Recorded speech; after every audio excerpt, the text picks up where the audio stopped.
as his support is sought by both sides. Raila, former MP, caught between a rock and a hard place as revenue row threatens to derail the Building Bridges Initiative project. Further on, captured there on that front page is what 2022 packed Orange Party. What 2022 Orange Pact, or rather what 2022 packed Orange Party tells of Kalonzo. ODM denies claim by Wiper leader that he has a secret deal with the former Premier, Prime Minister Raila Odinga. Further on is that 960 people were tested positive for COVID-19 yesterday. This is the highest number since Kenya reported its first case in March, bringing the caseload of COVID-19 caseload to slightly above 17,000. Then scandal of 42 counties that can't handle coronavirus. Yes, now the push to have counties prepare for COVID-19 is slowly turning into a scandal. Apparently, only 5 counties are ready to handle the surge of COVID-19, unlike the 26 that were reported by the Council of Governors that last week. It means only 5 have the capacity of 300-bed capacity as required by the Ministry of Health, as well as, against now the President's orders to ensure that, these county units are ready for the upsurge of COVID-19. That's what we have on the front page of the Daily Nation. The back page of the same paper reads the new guidelines to boost prosecution of suspects, and that is going to be taking center stage in our interactive segment as we have a representative from the Office of the Director of Public Prosecution, that is Catherine Ngige, who is going to be joining us on this conversation to just then show these developments in regard to these new guidelines. How then how is this going to affect the justice system and the quest for justice, with majority of Kenyans seeming that justice is only for those who have money and not those who deserve justice. That and so much more coming up in not too long. Front page of the Star this morning reads counties may soon get okay for bank loans. Now, a public debt, that is cabinet first approved a new policy in March. They have been suffering from lack of cash but unable to borrow. Good news there for counties. However, the revenue crisis has also found itself on the front page of this daily issue of the Star, where Raila tells ODM senators to reject formula. Now, this puts the Building Bridges Initiative, on shaky ground, because he also, the Premier and President Uhuru Kenyatta have been working on a strategy to have, the Building Bridges Initiative pass through Parliament and not go through a referendum. How then will this affect the uptick of the Building Bridges Initiative? Further on, no deal. We have no pact with Kalonzo, says Orange Party SG Sifuna. Story about succession politics of 2022 also finding its way on the front page of the Star this morning. Breakthrough now, new vaginal ring to prevent HIV infection in women. At the same time, as far as justice is concerned, that police arrested a man suspected of defiling his daughter for 3 years. This comes at a time when, the society is also grappling with the issue of, teenage pregnancy, the rise increase in teenage pregnancy in the last few months or so. That's the front page. Back page of the Star, Olunga on fire. Engineer bags his first J1 hat trick to go on top of scoring chart. That's what has been captured on the 27th issue of the Star this morning. Well, still keeping up with the overviews of our papers this morning on the front page of the Standard. No rest for Raila. That is the main caption this morning on the Standard, just saying that ideally the Orange Party leader is supposed to be resting, and this is after a successful surgery that he underwent. But the exigencies of brinkmanship in Senate and succession politics have sucked him into the center of political standoff that may end up looking bad on him, whichever move he takes. That is the story we are having there, but it has been well fleshed out inside the paper from page 2 all through page 4, and as usual we'll be unpacking more of that when we get inside the paper. Still on the front page, to lock down or not, what governors will tell Uhuru, and this is after the last 24 hours we recorded a total of 960 cases, new corona cases, which is the highest ever since the first case was announced in the country on on 13th March, and this just brought the total number of deaths so far to 208, and this is after 2 more succumbed to the disease yesterday, and 169 number of recoveries, taking the total number of recoveries so far for us as a country to 7,743. So even as you wait that summit today, what will the governors tell Uhuru? That is what we are having there. Still on the side is matters to do with COVID-19, and is a story of a man, Musa Otieno, who just opens up and he says, I saw Corona's dark side. That is a story of the footballer there, just giving his perspective on the disease, as he was positive, but at least he survived from the disease. Again, at the bottom end of the paper, virus fight, how to boost your immunity, just saying that with no approved vaccine yet and the disease projected to peak in September, more focus is now on the immune system. That is just a health pull out there, trying to give us ways in which we can boost our immunity. Obviously, the kind of foods that we need to be taking, seeing that we are expecting a peak of this disease in September. That is what we're having on the front page of the Standard this morning. Now, that particular overview of what is making headlines from the various issues, let's get into the details of the stories that have been making headlines in the last 24 hours. And we start off with matters COVID-19, where the push to have counties prepare for COVID-19 is slowly turning into a scandal after it emerged that some governors had lied that they had attained their 300 isolation bed capacity. Now, an inspection ordered by President Kenyatta ahead of the crisis meeting that is scheduled for today has revealed that only 5 counties and not 26, as reported by the Council of Governors last week, have set up those particular beds. Details indicate that, like for instance, already, that is according to the chairman Wycliffe Oparanya, who relayed the misleading numbers on Friday, has reportedly refused to speak on behalf of all counties, and now each has asked each governor to brief Mr. Kenyatta on their level of preparedness. Remember, we are eagerly anticipating, to just find out what decision the president is going to take after meeting the county leadership. Now, some of the counties that had been said were said to have met the target are Mombasa, Machakos, Nyeri, Kiambu, Uasin Gishu, Makueni, Kisii, Kilifi, Murang'a, and Homa Bay. Now, cumulatively, the 47 counties were said to have attained a total bed capacity of 11,934 isolation beds against the national target of 30,500 units.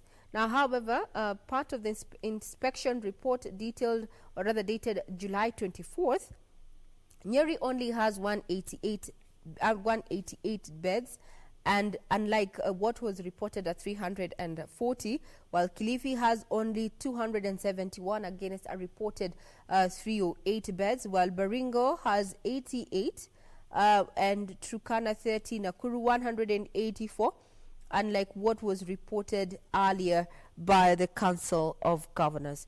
Now, as a group of governors called for the locking down of Nairobi, as we're expecting, so much is, there's a lot of anticipation in regard to the discussion and the outcome of this particular meeting, is that there's some governors who had requested the postponement of the summit from last week, and it was granted to this week, given that they did not have a clear agenda to discuss at the summit. But even after being granted time, they disagreed in their pre-summit meeting on measures to be taken to contain the virus.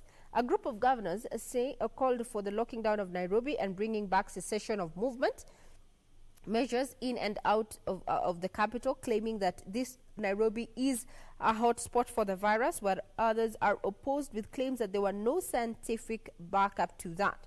We will soon be finding out the details of that presidential summit that is expected to take place today, and we will know which way forward in as far as matters of COVID-19 is concerned.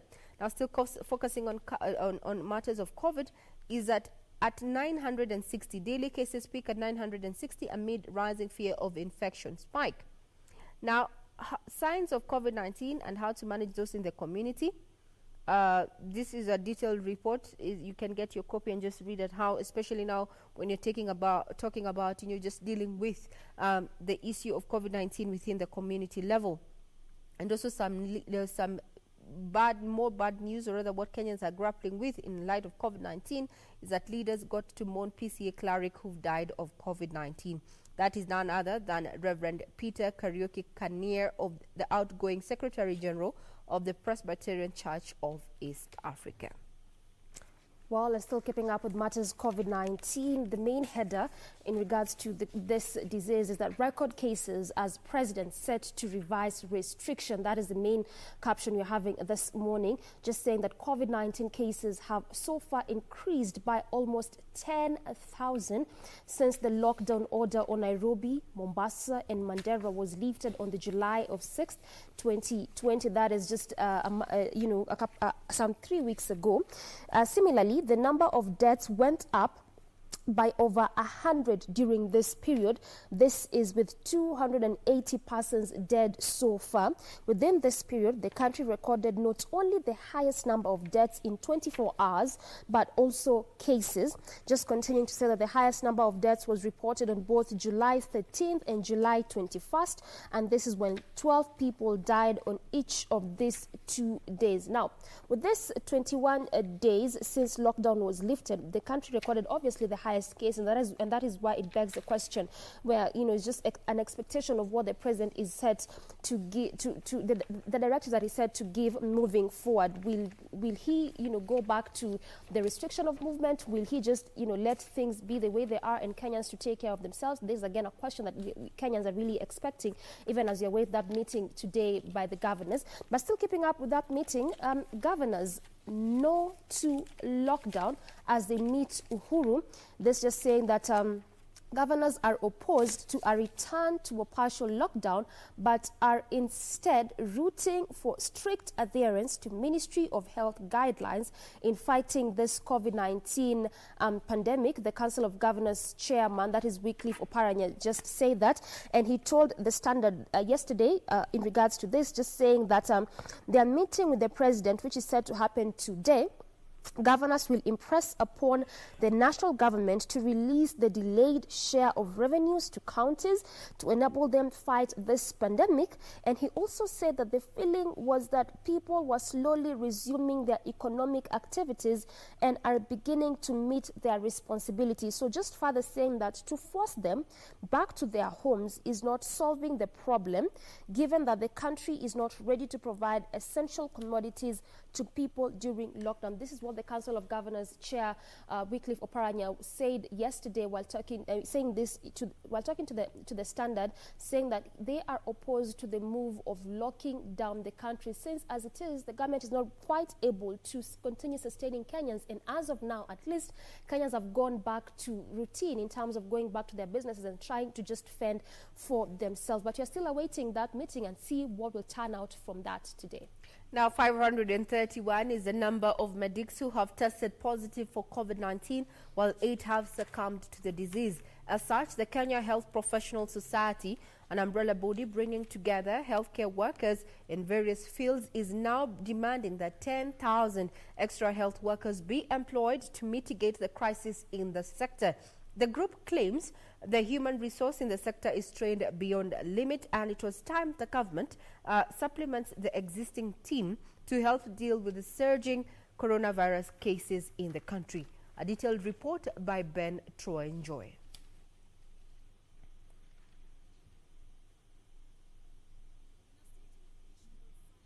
Ministry of Health, 960 cases were confirmed positive for coronavirus in the last 24 hours from a sample size of 8,261. Nairobi leads the tally with 510 new infections, followed by Kajiado, which has 102 cases, Kiambu 100, Machakos has 58 cases, Mombasa 48, Busia 21, Garissa 17, Uasin Gishu 15, Kisumu has 14 cases, Nakuru 12 and Narok 10 cases, Turkana 9 cases, Bomet 8, Kericho 7, Laikipia and Makueni 5 cases each, Embu 3 cases, Bungoma, Kakamega, Nyeri, Taita Taveta 2 cases each, Kisii, Tana River and Trans Nzoia 1 case each. Minister of Health Surveillance Team says it's currently monitoring 15,091 people said to have come into contact with the 960 infected persons. At the same time, 2 more patients have succumbed to the disease, raising the number of fatalities recorded in the country so far to 280. A total of 169 more patients have also recovered from the disease, 83 of them being discharged from hospitals, while 86 were under home-based care. From the confirmed cases, 604 are an overview of, Purity Museo's story there, just highlighting the numbers that we have spoken about, or rather have captured the scribe's interest this morning and made it to the headlines on the front page of each and every newspaper that we have on the table this morning. But now let us look at, the plight of health workers in light of the current statistics, where 531 is the number of medics who have tested positive for COVID-19, while 8 have succumbed to the disease. Comrades, power! Comrades, power! In a joint press conference bringing together various unions in the health sector under the Kenya Health Professional Society, the medics took issues in the manner the country is handling the coronavirus pandemic. They claim the Ministry of Health has failed to adequately protect its members from the pandemic, and a number of them are currently in isolation, having tested positive for the coronavirus. According to the group, 531 health workers have been infected and 8 lost their lives. As we speak today, we have lost 8 health workers. We have lost 5 from Nairobi, 1 from Kajiado, 1 from Wajir, and 1 from Mombasa. The group now wants the government to employ 10,000 additional health workers to help bridge the shortfall and help the struggling team to contain further spread of the virus. Employ 10,000 health workers so that we can go to their own homes and we can continue their treatment for their conditions in their own homes. And by that we reduce the need for oxygen, for ICU care, for ventilators, because we do not have enough. They noted that personal protective equipment is insufficient, a factor they claim has contributed to the steady rise in the number of infected workers, and are now appealing to organizations to chip in and bridge the gap. Please help us to protect you. We are reaching out for anybody who can be able to donate, however small, even if it's a box of surgical gloves. We will be able to give you a contact so that we can tell you where to take it, and then we'll be able to distribute to the lower facilities where they are not having this protection. They are also calling on governors to highlight the health challenges in the country in the meetings scheduled with the head of state to avert the looming health crisis. And most important, the health workers will be expecting you to address the following issues. To tell them about their life insurance. If a health worker dies in line of duty, who will take care of their family? Comrades, power! For Channel 1 News, I'm Ben Troinjwe. And still keeping up with matters COVID-19, again, coming to the strikes of different fraternities that are on the front line in terms of dealing with COVID-19. We had a story of health workers in different parts of the country, different counties, especially such as Kisumu and Kisii, a month ago, who wanted to go on strike because of delayed payments, lack of, their stipend being remitted. There's also, again, a similar story, but this is now in regards to private security guards, where they demand COVID gear. That is the caption you're having there. Guards demand COVID gear. And this is the private security guards have threatened to go on strike to compel the government issue them protective gear and stipends. Through the Kenya National Private Security Workers Union, the guards said they will file a petition in court today on the same. And the petition will also involve the 2018 minimum wage increment of 18%. So what they're decrying is protective gear and stipend, saying that they too are on the front line and that it is important for them, at least for their welfare, to be looked at. This is regards to protective equipment as well as the stipends that they need to receive. Well, when that is happening there, is that Kiambu Police Commander Ali Dubat Nuno who was leading a crackdown in the county, said that now bar owners have resorted to playing cat and mouse games with security apparatus to beat the government's COVID-19 regulations. There, cat and mouse games are being witnessed in Kiambu County as bar owners try to flout COVID-19 regulations. Now, crossing over to Western is a section of leaders from Bukusu community in Bungoma County have gone ahead to hold a circumcision festival amid a government ban on social gatherings to prevent the spread of COVID-19. Now, the elders who maintain they were aware of COVID-19 prevention protocols say the rite of passage is an important part of their culture and failure to hold it will interfere with future generations. Purity Museo has more details on that. In a village in Bungoma County, hundreds of residents gather to witness the famous Bukusu traditional circumcision that usually takes place biennial in the month of July, August, and December. What shocked many was elders were leading the ceremony well aware of the dangers posed by this cultural practice at this time the country is battling the spread of coronavirus. No social distancing was observed and only a few villagers were wearing face masks. It seems those conducting the rite of passage ceremony are willing to execute it at all cost. Kimila ya Wabukusu inaanzanga mwaka huu, tunatarajia kuingia mwezi wa 8. Sasa mtoto akitabiwa wakati huu hakuna shida.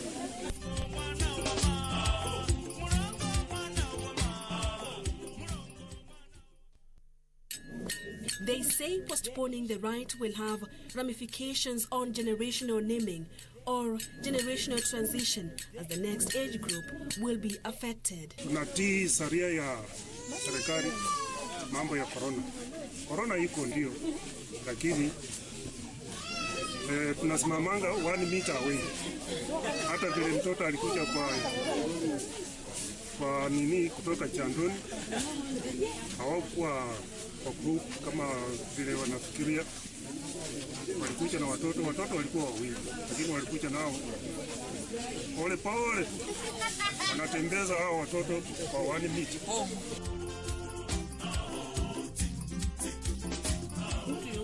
The Bukusu circumcision is one of Kenya's most publicized traditional ceremonies and attracts thousands of both local and foreign tourists.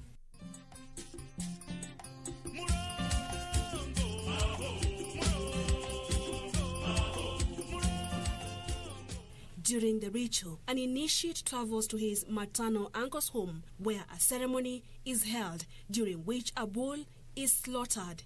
He is given some of the meat to carry home. The next day, he is taken to the river in the wee hours of the morning, where his entire body is smeared with mud, and on return, he is circumcised at the gate facing west. Purity Museo, Channel 1 News. An interesting story there by Purity Museo on the Bukusu circumcision. But away from that, let's come to the plight of teachers now, especially in the wake of COVID-19. And teachers' tough call in new rules for schools reopening. That is the header. Just saying that head teachers will shoulder the greatest responsibility, and this is of containing coronavirus in schools, if Ministry of Education draft guidelines are adopted ahead of 2021 reopening. Remember that is the proposed time set for schools to reopen. And final details of the reopening plan for basic and higher learning institutions reveal that teachers will be at the center of a successful resumption of learning.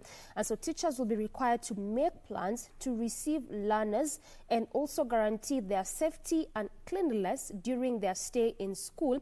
And this is how they're expected to do that, from ensuring that schools hygiene, security, creating adequate space for social distancing, and enforcing all Ministry of Health directives. New guidelines put teachers at the heart of successful management of COVID-19 in schools. schools. Remember that also the main issues to why it was difficult at least to reopen schools as of now is because it was so hard to ensure that social distancing was kept in schools. And these are just some of the new guidelines that head teachers are expected to adhere to, ensuring that there's hygiene, security, and also space to cater for social distancing among learners. But still keeping up with matters education and teachers, on the sidebar of the paper, education to suffer as donor funding drops due to corona, where Kenya is staring at a huge gap in education funding. And when learning resumes, as reports indicate that donor support will shrink as a result of recession caused by this pandemic. Now, UNESCO's Global Education Monitoring report reveals that the global aid to education is likely to decline and posing a threat to the recovery of the sector from the unprecedented disruption caused by this pandemic. So this year alone, the education sector was allocated about 505 billion Kenyan shillings, being the biggest recipient of the 2020-2021 national budget. The sector also receives huge funding. This is from the Exchequer annually, with a number of donors chipping in to plug the deficits. But as of now, it looks like this sector, in terms of donor funding, it will drop, and this is due to the adverse effects of COVID-19. Now, still keeping up with the COVID-19 domino effect, is that the Ministry of Education has been challenged to pay teachers employed under boards of management some form of stipend as a way of cushioning them from the coronavirus pandemic. Now, Ahadi Kenya Chief Executive Officer Stanley Kamau says private schools should also be compelled to pay their teachers who are now struggling to make ends meet. Kamau, who spoke while he was distributing food and items to over 50 such teachers in Mathioya. Since COVID-19 hit the country, teachers are from private schools and those employed by schools' board of management, running into thousands in numbers, have been struggling to meet their basic needs. It is this group that the Ahadi Kenya CEO Stanley Kamau once assisted to be able to put food on the table. Speaking after distributing food items to over 50 such teachers, Kamau challenged them to always focus on diversification of risk to ensure they are not exposed to hunger and poverty in the worst case scenario like now when the coronavirus pandemic has grounded education. And most of these teachers, you can see, they are undergoing depression. Most of them are not able even to do anything. And I think it's a high time the schools that have employed these teachers to rethink about their stand on giving them an unpaid leave. Kamau, in the meantime, wants the government to issue directive to management of private schools to start paying their teachers stipends to enable them survive. So I think we still had 1 month and few days of school fees that were not utilized. So I'm asking those schools to utilize that money, at least to pay the teachers for their salaries, even if they are going to repay back when the schools open.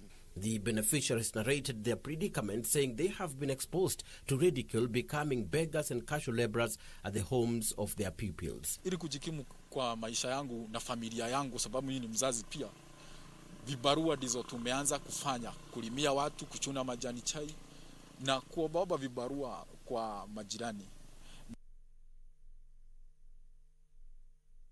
Now, away from matters COVID-19, let's delve to politics this morning.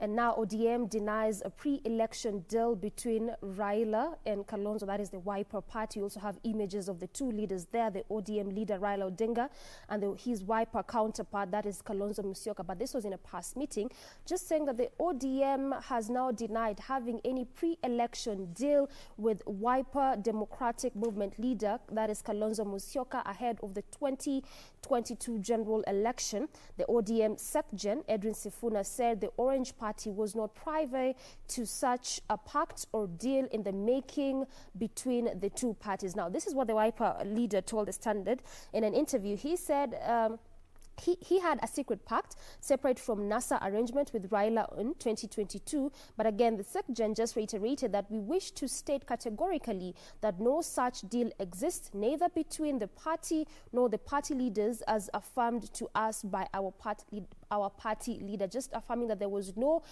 deal ahead of 2022 general election between the two leaders, that is ODM leader Raila Odinga and the Wiper party leader Kalonzo Musyoka. On the side of the paper, Still Matters Politics, MCAs in fresh bid to oust Beatrice Elachi again. Now, Nairobi MCAs have mooted a fresh plot to impeach City Speaker, that is Beatrice Elachi.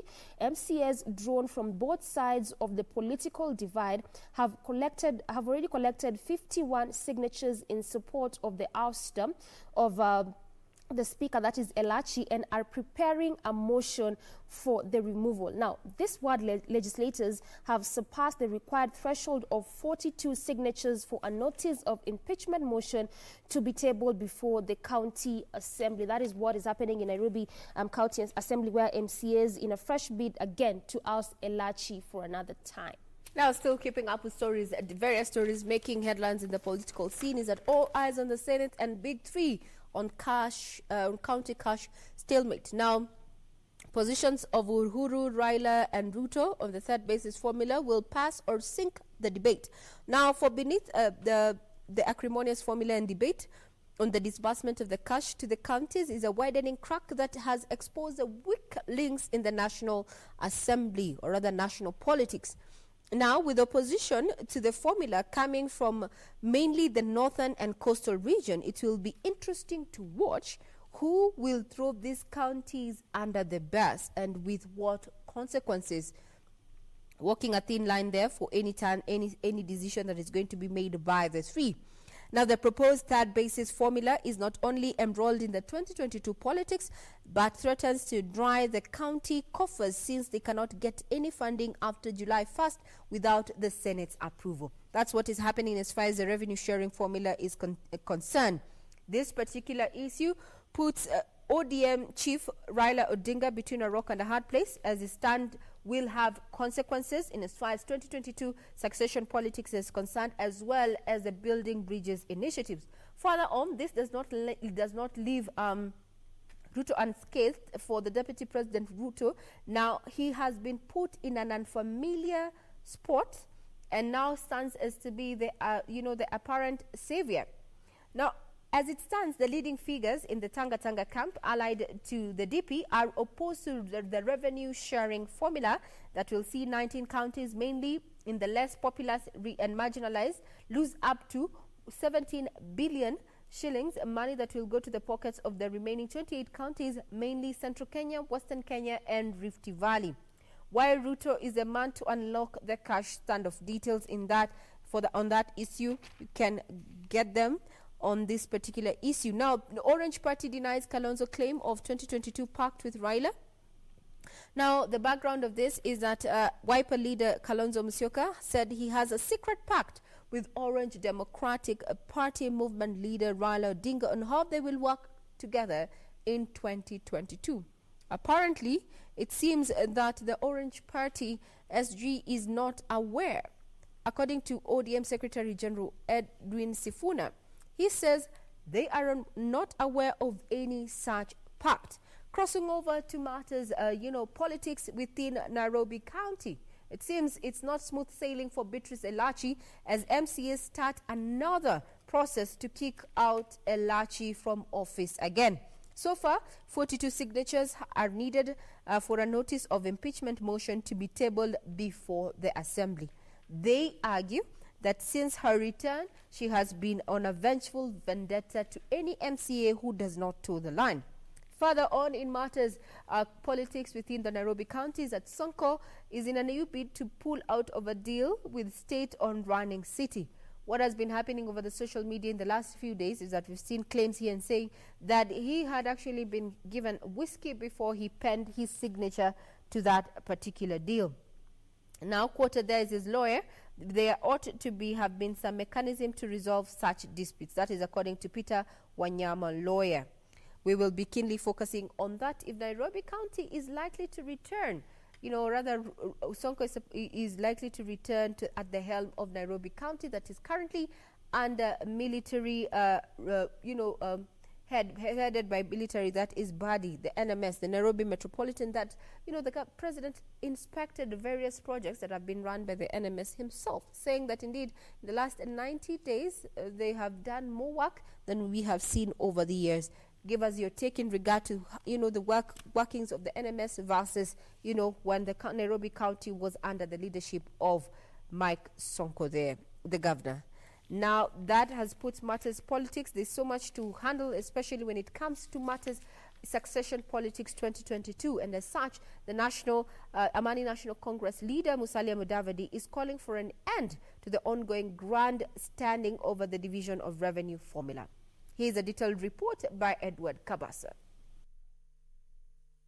A day after the handshake was dragged into the ongoing impasse over the third basis for equitable sharing of revenue among counties, Musalia Mudavadi is calling for sobriety in the debate. What may appear to be an area that has a large population and so forth, over time could turn out to become the marginalized area from a completely different perspective. The ANC leader proposing that the use of the current formula may hold the key to the impasse. We have had a formula that has been moving and helping for some time. Clearly, after 5 years or 6 years, it may require review, as I said, because circumstances change. On Saturday, Senate Majority Whip Irungu Kangata stoked controversy when he warned that the defeat of the proposed formula would sound the collapse of the handshake and by extension the BBI. Was the reason why we are supporting BBI as Mount Kenya leaders is because that BBI stands for one man, one shilling. Kangata's remarks have been met with criticism from a section of leaders who have argued that it would be irrational to link the BBI to the revenue impasse. Irresponsible, and I think it's a bit childish, because I think the BBI is bigger than that. We have spent billions on the BBI, and I think it cannot be dependent on the revenue allocation or anything like that.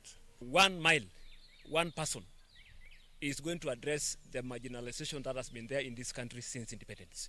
Mimi nina matumaini makubwa ya kwamba hizi hesabu za kugawanya pesa hazina support ya baba Raila Amolo Odinga wala hazina support ya rais wa Jamhuri ya Kenya Uhuru Kenyatta. After stalling 4 times, the debate on the contentious formula is expected to begin in the Senate this week.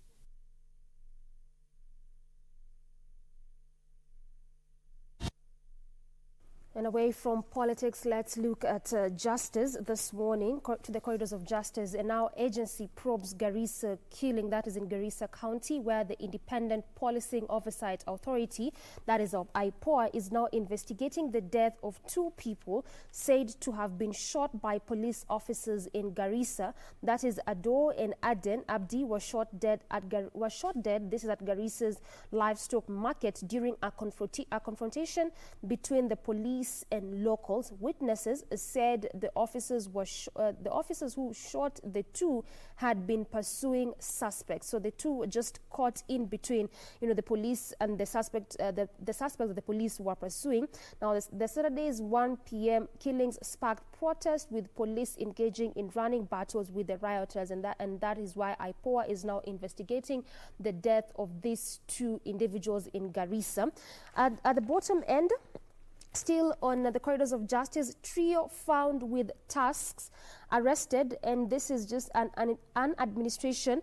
A police officer and 2 civilians were yesterday arrested after they were found with an elephant tusk weighing 1.5 kilograms. Now, the 3 suspects were arrested while ferrying the tusks valued at about 800,000 Kenyan shillings. That is the value of the tusk that the 3 were found with, and this was actually on a motorcycle. Now, the county commander, Ayub Gitonga, said detectives from the Directorate of Criminal Investigation, that is the DCI, and Kenya Wildlife Service officers arrested the suspects along Kitale Road, and according to Endebe Sub-County Criminal Investigation, that is Peter Ochieng, he said that the suspects were actually on a police radar and the officers had laid a trap for them. So it was actually a reprieve for them to arrest this trio, who were found with tasks just amounting to about 800,000 Kenyan shillings. Mm-hmm. Now, still keeping up with, matters of justice and also focusing on other stories that are making headlines. We had a special feature prepared by reporter Purity Museo. But before we handle that, there's a case that had been highlighted some weeks back where in Muranga, a 14-year-old boy is allegedly, charged rather under investigation for having murdered a 9-year-old girl. That comes in as far as justice is concerned. And also we have a similar story of, children with, special needs. Their needs get tougher by the day in light of COVID-19. Now, respite for children with special needs as they go and get tough by the day. Now, learners with visual impairment, for instance, cannot access screen readers, devices, or braille machines. Children do not also have speech synthesizers. Now, with many parents and caregivers of children with disabilities having suffered loss of income and employment amid COVID-19, it still remains an uphill task for them to provide for the children and families at large. The plight of children with special needs exacerbated there by COVID-19, saying that, that there's a lot that needs to be done to ensure that they live, or rather, they maintain a semblance of their normal lives. Now, also, in terms of justice, is that a policeman was arrested for defiling a daughter for 3 years. That's a story that has been captured on the Star this morning. And it says that this has been ongoing, this issue has been going on for the last several years, and it was only, it was suspected, but they could not get the details as they were, and that's why it had not been, investigated. Apparently, the neighbors had accosted this man and beat the suspect senseless after getting wind of the story. Now, it is said that the Kiembeni Child Development Center Project Director Eda Achola on Sunday, she said that a relative of the said man raised alarm after he heard the 12-year-old girl complain about the man. Apparently, the man got separated with his wife, and in his care were left 3 daughters, a 12-year-old, a 10-year-old, and a 6-year-old. He has been raping his 12-year-old daughter for the last 3 years. That is what is happening at a time when, gender-based violence is on the rise, given the statistics that we received towards the beginning of March, the beginning of June. Now, still focusing on the domino effect of COVID-19, a special report there that had mentioned by reporter Purity Museo is that the war against coronavirus pandemic is being fought in hospitals and around the world. Now, doctors, nurses, and other medical practitioners are grappling with a huge workload in addition to increased risk of infection. Hospitals lack sufficient ventilators for patients and personal protective equipment for health workers. How then can health workers leading the fight of COVID-19 be better protected and motivated? Currently, the statistics indicate that 531 health workers are infected with COVID-19, while 8 have already succumbed to the deadly disease. Purity Museo puts this into perspective. In a statement issued on Sunday from the Ministry of Health, 960 cases were confirmed positive for coronavirus in the last 24 hours from a sample size of 8,261. Nairobi leads the tally with 510 new infections, followed by Kajiado, which has 102 cases, Kiambu 100, Machakos has 58 cases, Mombasa 48, Busia 21, Garissa 17, Uasin Gishu 15, Kisumu has 14 cases, Nakuru 12 and Narok 10 cases, Turkana 9 cases, Bomet 8, Kericho 7, Laikipia and Makueni 5 cases each, Embu 3 cases, Bungoma, Kakamega, Nyeri, Taita Taveta 2 cases each, Kisii, Tana River and Trans Nzoia 1 case each. Minister of Health Surveillance Team says it's currently monitoring 15,091 people said to have come into contact with the 960 infected persons.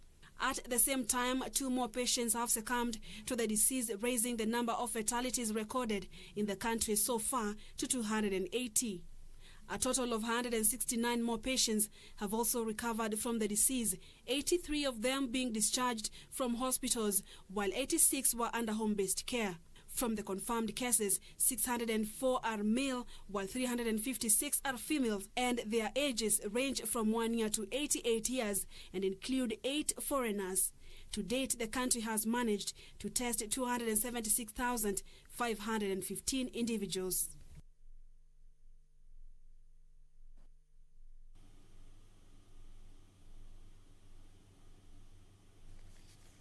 Now, that particular story by Purity Musa was just an overview of the statistics, but the story that we meant to run for you was a special report feature that was prepared by her.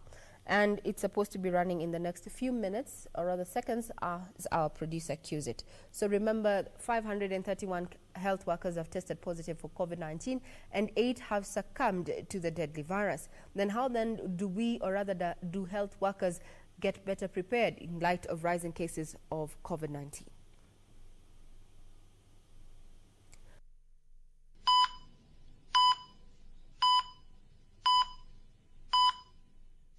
Doctors and nurses around the world are putting their lives on the line as they try their best to manage the growing number of COVID-19 patients.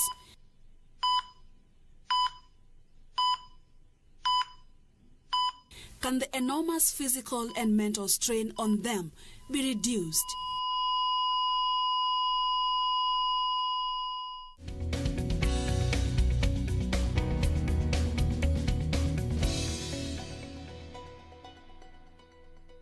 Pumwani Maternity Hospital in Nairobi. No visitor is allowed here. The obstetric and referral hospital is temporarily out of bounds for new patients. The Ministry of Health says this is to allow the government time to put in place measures to curb further spread of coronavirus.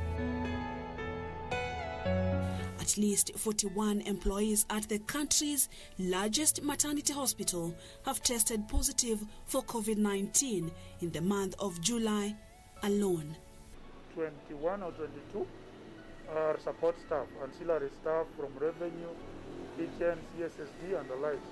The Kenya Medical Practitioners, Pharmacists and Dentist Union says so far over 500 healthcare workers have tested positive for the deadly virus. At least 3 have succumbed. Any patient who walks into the facility could be COVID positive, asymptomatic and presenting with other symptoms or other illnesses, but also having COVID. And that when that happens, by the time the suspicion of a patient having COVID and they're tested positive and they have interacted with the number of healthcare workers, then we've exposed as many healthcare workers as possible.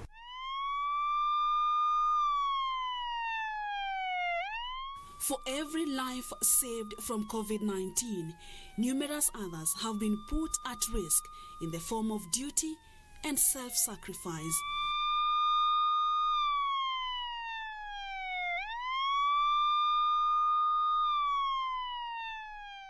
Asha Hassan, a nurse at Pumwani Maternity Hospital, knows better than most the price of caring for highly infectious patients.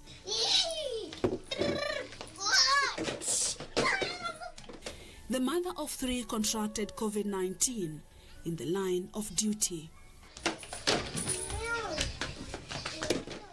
I was off duty. The in charge or the nurse in charge of the facility called me and she told me over the phone that you turned positive. Karibu ni faint cause nilikuwa kwa njia. I was in Kangundo na kuja hivi Nairobi. Hata nilishindwa kudrive. Nikaenda kwa petrol station nikakaa for like 1 hour. Ndo hazi yangu akanikujia akachukua gari akanileta nyumbani.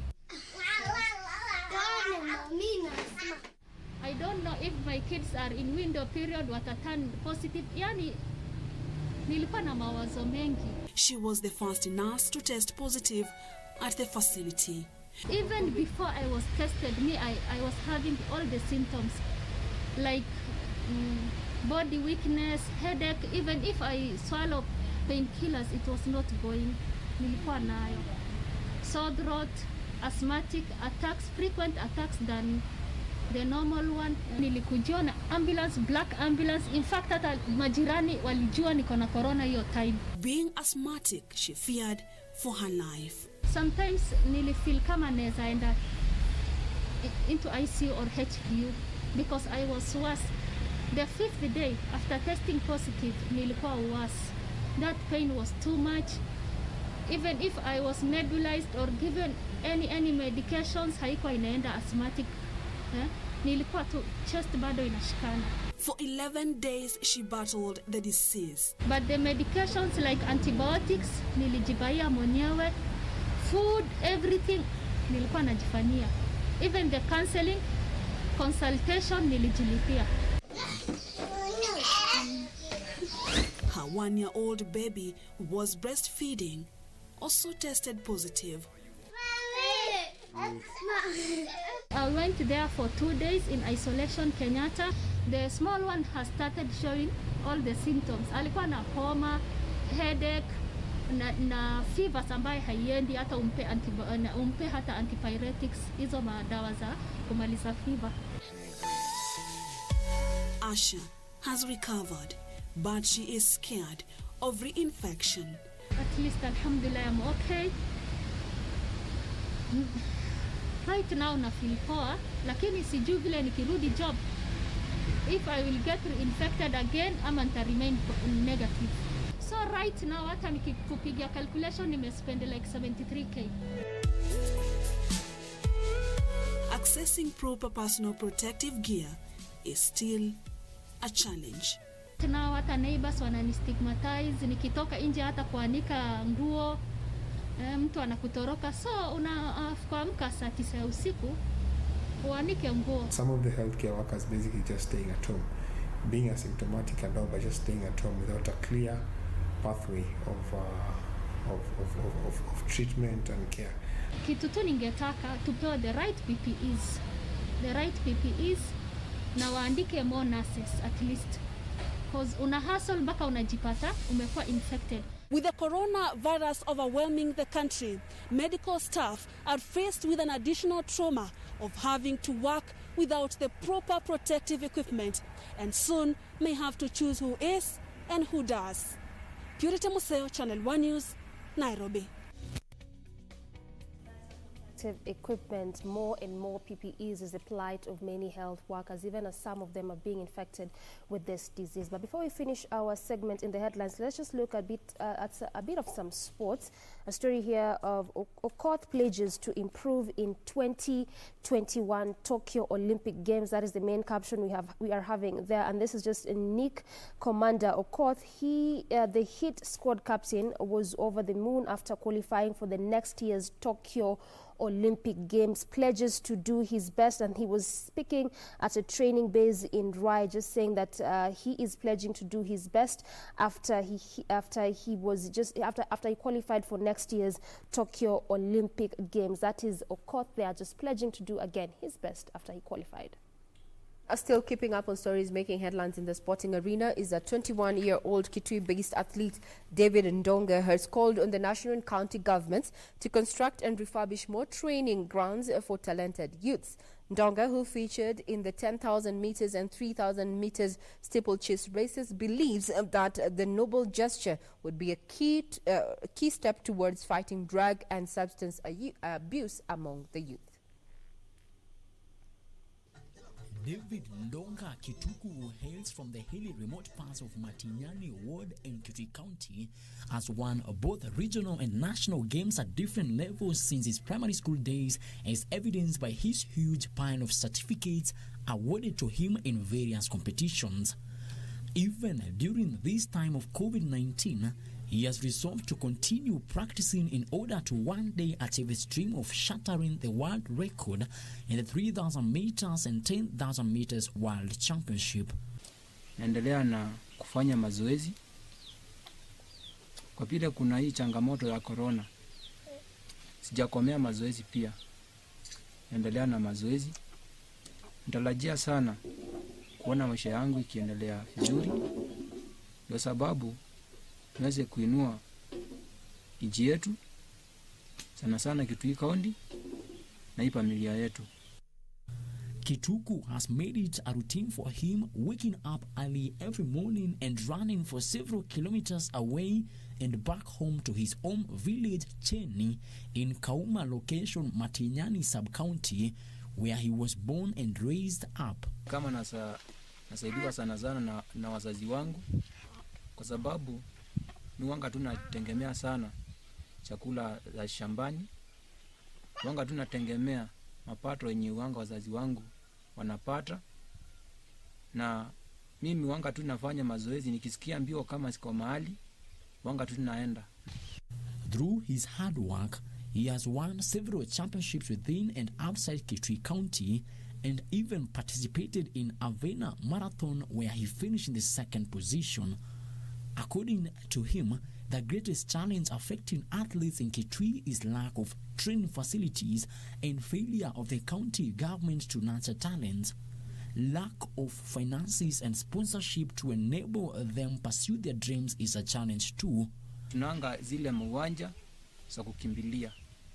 Tungekuwa na uwanja, hatuombi sana tukue kama ile za Kasalani, lakini saa hii tuangalie Olu Matiniani, saa hii hakuna uwanja yenye mtu anaweza kuja kutrain. Yenye tu wanga tu inatusaidia sana ni kukimbia kwa barabara, lakini ile naona tutautiwa ile uwanja ya kutrainia. Tunaweza kuwa tuna train wale wanacheza mpira wanakuja wanachezea hapo. According to the young athlete, he has been only relying on help from his parents who are small-scale farmers, and sometimes their produce is too little owing to harsh climatic conditions. His plea to the national and county government is to ensure that they construct more training grounds for talented youths to showcase their talents, as this will be a key towards fighting drug and substance abuse among youngsters, which mostly comes out of desperation. Nampeleka shule ya primary mpaka secondary. Hao maisha ya shule, kazi yake ile anataka sana sana ni kukimbia. Na ninamwangalia, walimu wanamwangalia, watu wote wanamwangalia. Tunaona huyo msichana ana talenti ya kukimbia, na tunaomba Mungu mpatie heshima wa mwili aendelee na kukimbia. The story of the 21-year-old David Ndonga is one of hope and encouragement that no matter how much the current pandemic has affected our lives, life must continue. Frederick Mwoki for Channel 1 Sports. Now that puts a cap to our stories in the headlines this morning. Remember, more details pertaining stories that are making headlines, you can get them all on our website, that is www.kbc.co.ke. We take a short break. When we return, we focus on what is happening on our major roads this morning, as well as getting into the interactive segment where we're going to be trying to understand the new guidelines that have been put in place by the Office of the Director of Public Prosecutions to boost prosecution of suspects. Do keep it right here. Short break, then we return.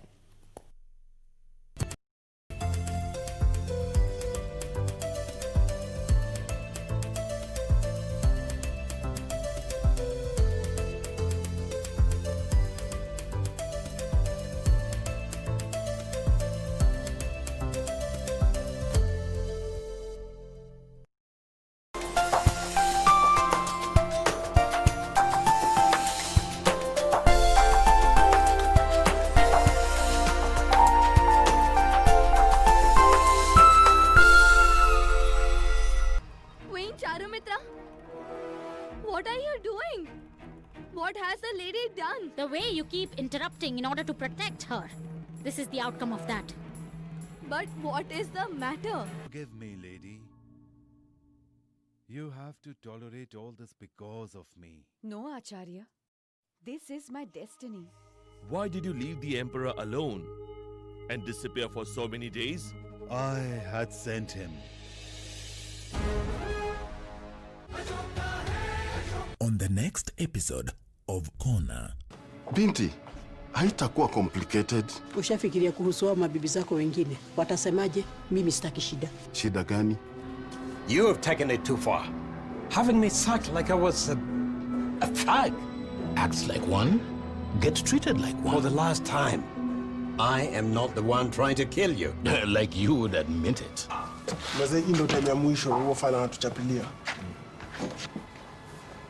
Usije ukafanya kitu ya upuzi.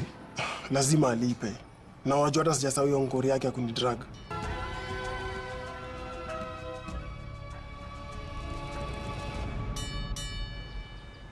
On the next episode, the piece of land on which Ricardo built his car repair shop, well, it's mine.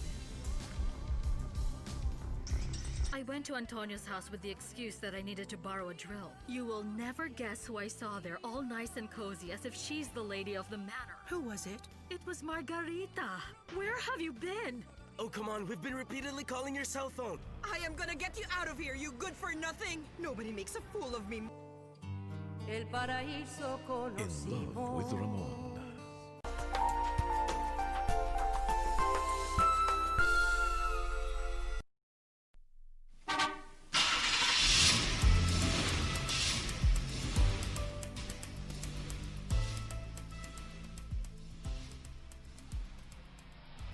Time for our fast traffic link this morning. Let's just look at some views before we get to the road that you're focusing, which is Juja Road.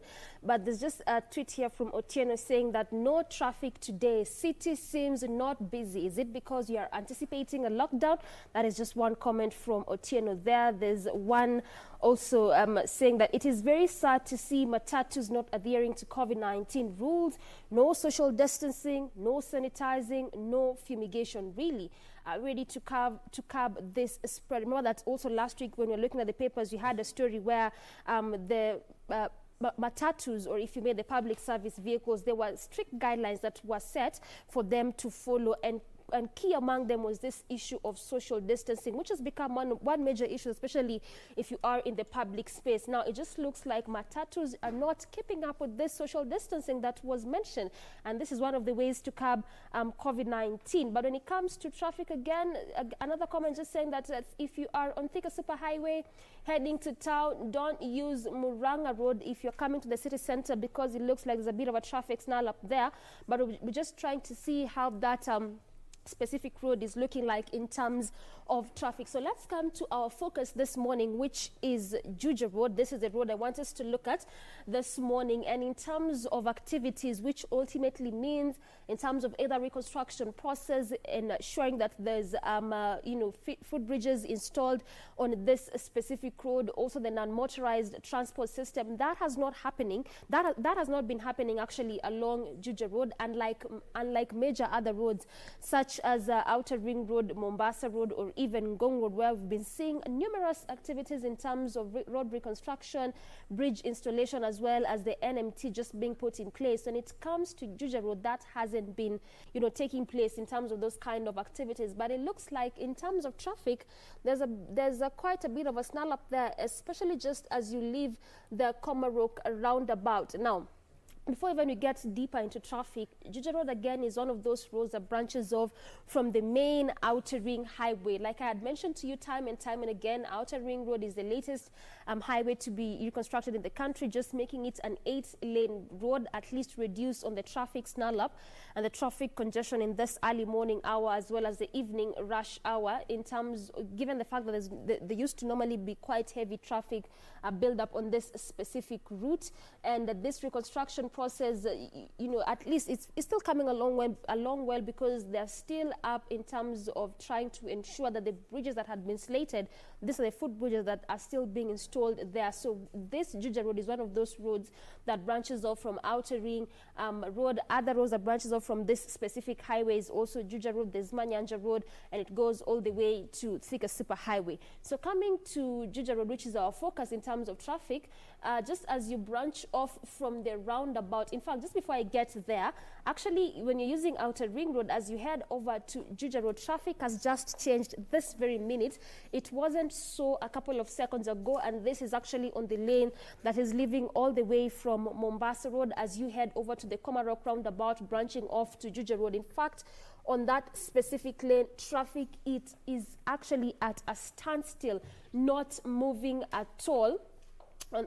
This is just as you leave Pioneer Estate using Outer Ring Road before you branch off to Juja Road. On the inner lanes of this specific area, there's no traffic at all, moving at a pretty fast pace. But on the outer lane that is leaving all the way from Mombasa Road, coming through Outer Ring Road as you head over to Pioneer Estate before you get to Juja Road, on this specific area, traffic has just begun building up right now, and in fact as of now it is at a standstill. So if you're coming from this specific areas, and actually if you're coming from areas such as Donholm, if you're coming from Feather, if you're coming all the way from Mombasa Road using Outer Ring Road heading all the way to Thika Superhighway, or even branching off to Juja Road, then you may just have to make do with the traffic next to Pioneer, because on this specific area there's no alternative route. Remember that I had also mentioned that when you're looking at this specific road, I'll try to look at some alternative routes for our viewers who are going about their businesses,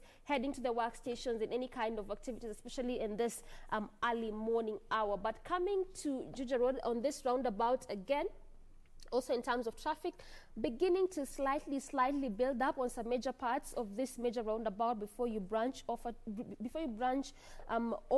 to our focus this morning. And actually around the entire roundabout, traffic moving at a pretty slow pace, and this is why we are seeing that red color there. On the other side of the roundabout, as you head over to Dandora, Komarok, on those sides, again, just traffic really moving at a pretty slow pace. But as I had mentioned to you also in the beginning, in the morning, is that in as much as, yes, there hasn't been quite a number of activities along this road as how we have been seeing on major other roads. In terms of estates, just like Jogo Road, this is one of those roads where there's quite a number of estates, and also the small-scale business traders just along the road, also quite a number of them. So again, it's unlike the major roads where we'd see, major companies or big companies. On this specific one, at least the number of small-scale traders are quite a number of them. And so again, this is also one of the reasons as to why there's the kind of traffic we are seeing as of now, just some minutes past 8 a.m. And you can imagine this is how this roundabout is looking like. So probably when you get to 9, 10, you'll be seeing a total different case. So ultimately, again, what this means is that if you are coming from Juja Road or from Outer Ring Road using this specific route as you head over to the city center, clearly this is the best time for you to do that, because in as much as traffic is beginning to slightly build up, especially past the roundabout, at least on some major areas, it is quite manageable. And just where there's traffic on both lanes, this is when you leave the roundabout, the Komarok roundabout, as you head over to the city center using Juja Road on that lane, as well as the one that is leaving the CBD just as you enjoy into the roundabout. That's just where traffic is. But, just given the colors that you're seeing there, the orange color, let me just expand this for you to see the color there. That is the orange color, just showing us, yes, traffic has begun to build up, but at least it is quite manageable. But also, unlike what we see on major other roads, especially roundabouts where we normally spot traffic police up early trying to see how best they can control that, it is highly unlikely on this specific route. Probably that could be the reason as to why there's that kind of gridlock, especially around the roundabout. But still coming up, sticking with Juja Road, as you head over to the city center, again, a bit of a snarl up next to Moi Air Base on this specific area, just next to Olympic petrol station. But also, this is one area which is a bus terminus. And obviously, again, in areas where it's either bus terminus, as I keep telling you, where there's, large-scale business station there, that is how we normally expect the road to be looking like, especially in the early morning hour or evening rush hour. And it is no different around this area. In fact, just right now, traffic again changed as you leave Moi Air Base heading over to the city center. On some parts moving at a pretty slow pace, in others just at a standstill, not moving at all.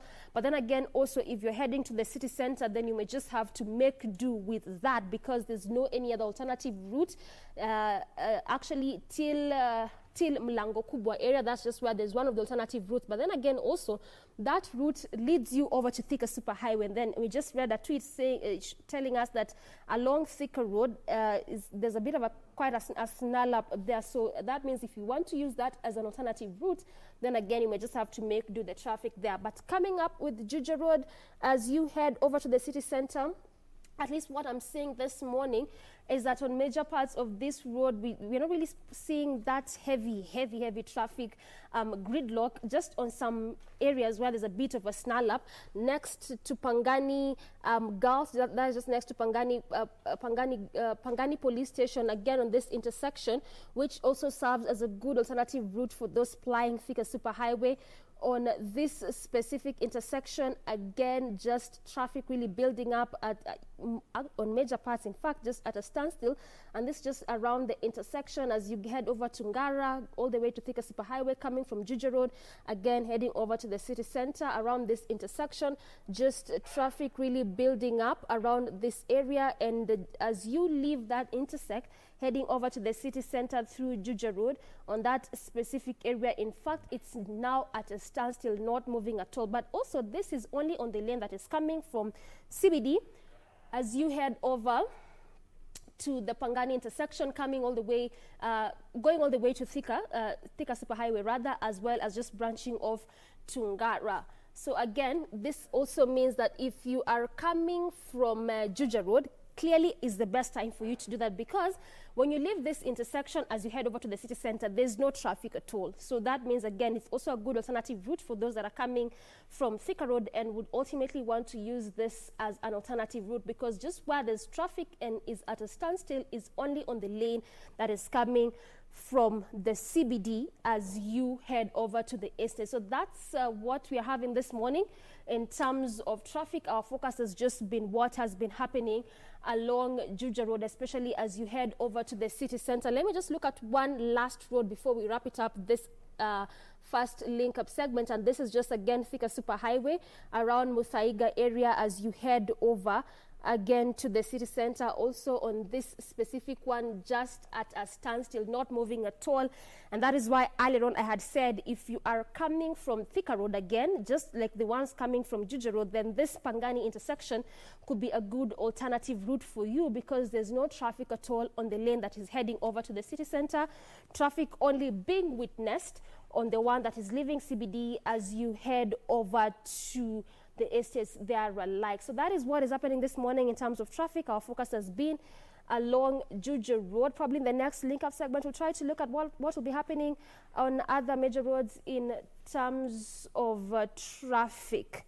So, Ray, when you just looked at a tweet earlier, there was some Kenyans saying that one of the problems that we are having, especially the public transport system, is the lack of social distancing. What is your take on this? Pardon? The lack of proper social distancing, especially when it comes to our public transport system, and that is what has been making us not to curb the spread of this COVID-19. Even as you look at what is happening on our roads, public transport not adhering to the Ministry of Health guidelines, and key in particular, the aspect of social distancing. What is your take on this? I think it's a high time that Kenyans maintained, you take it upon yourself as an individual, because, when Kenya first recorded its first case in March, there was a lot of doubt, and there's a lot of rhetoric going around saying, or some were alleging that this was just a plot by government to get monies that are being given, by donors and well-wishers to contain the spread of COVID-19. But now it is real. The statistics stand at 960 as by yesterday. We are, the caseload now going all the way to 17,000, plus, and it's not going to not going to end soon. Actually, Kenya is approaching the peak. So if one does not take individual responsibility over themselves, then you can't force people. The government has given directives, Doreen. So if one or two Kenyans think that this is still a hoax, this is not still alive, it's an individual's responsibility to take care of themselves. Mask, sanitize, maintain social distance for your own safety. This is not just about the government, it's just about you. And if I can just quote Jack Ma, among other business leaders who've come out and say that anyone who's thinking about making a kill or a profit during COVID-19 or even survive, this is a matter of survival, not making profits. So I think people need to take it upon themselves to ensure that they remain safe during COVID-19, especially now, amid the rising cases of COVID-19, and the Ministry of Health indicating that we are not out of the woods yet. Actually, we are now gearing up to the peak of COVID-19 in as far as Kenya is concerned. So it's an individual responsibility, Doreen. Well said there, Ray. But now we want to move to something a bit different, and we want to have our first conversation, which will be on matters travel in the wake of COVID-19, or tours and travel during COVID-19. And this is one industry that has really been affected a lot in terms, in regards to how COVID-19 has affected the travel industry. We have seen people in hotels, especially being really the ones affected a lot, losing their jobs. Some tour companies had to close down. But at least with this, phased reopening, some have been able to just move a bit and trying to bring business back to par. But one question that we keep asking employers oftentimes, especially when you talk about businesses during COVID-19, is how best can employers manage their employees to just continue sustaining them in this wake of COVID-19. Ray, coming to you again, this is also a discussion that you had some time back in regards to the Employment Act. Do you feel like employers can do something extra, or do you feel like they can do something different anytime there's a crisis, anytime there's a pandemic, just knowing and seeing how best they can sustain their employees? Can they do something more than just what is being done as of now? You see, unfortunately, no one has ever been able to plan ahead for a pandemic. It hits, and this one has taken the globe by storm. Look at even how sectors are reacting to the pandemic. Look at the insurance sector. Insurance sector does not even cover pandemics, and that's just a way of things. So in a matter of trying to just balance to maintain the workforce, to keep the economy afloat, also employers are looking at how much do I have in terms of savings? Can I support those employees that I have working under me?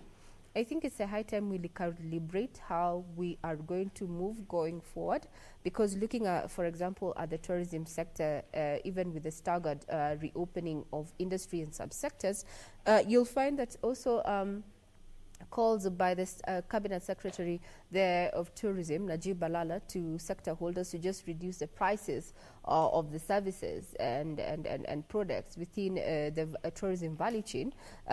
In their rejoinder is that, well, these stakeholders within the tourism sector have indicated that they will only slash their prices if they cut taxes.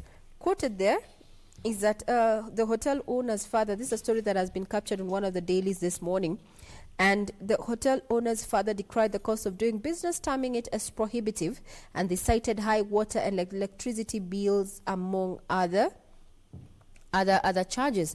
Now, tourism troubles is that high taxes and bills. The tourism and subsidiary sectors have been hard hit, with many hotels closed and thousands of workers out of job. Now, the Kenya Association of Tour Operators Chairman Ishpal Oreboroi said 80% of the revenues earned by hotels go into cost. Mr. Oberoi, who is also the managing director of Kuldip, a touring company, and Indiana Beach Apartments, said electricity is still very expensive. We will slash our prices if you cut taxes, hoteliers urge the CS. That is the Cabinet Secretary of Tourism and Wildlife, that is Najib Balala, who over the last week has been just trying to have stakeholders just lower their prices so that, to support the industry that is now heavily dependent on tourism, domestic tourism, now that there is the government, or rather there's still a lockdown on global travel. And this is an industry that was also hit at the time in 2007, 2008. We're yet to recover the good numbers that we had as far as the tourism contribution of the tourism sector to the economy in terms of GDP that we witnessed in 2011 and before the 2007, 2000 issues, post-election issues. That is in response to just what you had said there, Doreen.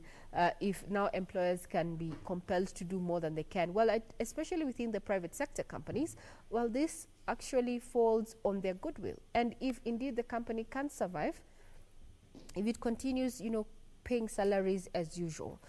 So it's a personal decision, or rather a company's decision, especially where it is privately owned. And, businesses is about making profit and staying afloat. At this time, during this global pandemic, I think we need to recalibrate what is necessary and what is feasible for the long term. Because given the global numbers as it is of COVID-19, the pandemic, we're not likely going to get a cure soon. And we need to survive this wave as it is. Doreen. Now, we take a short break, but in return, we're going to be focusing on matters, on other matters, including just giving an overview as to the new guidelines that have been laid by the Office of the Director of Public Prosecutions. Do not go away.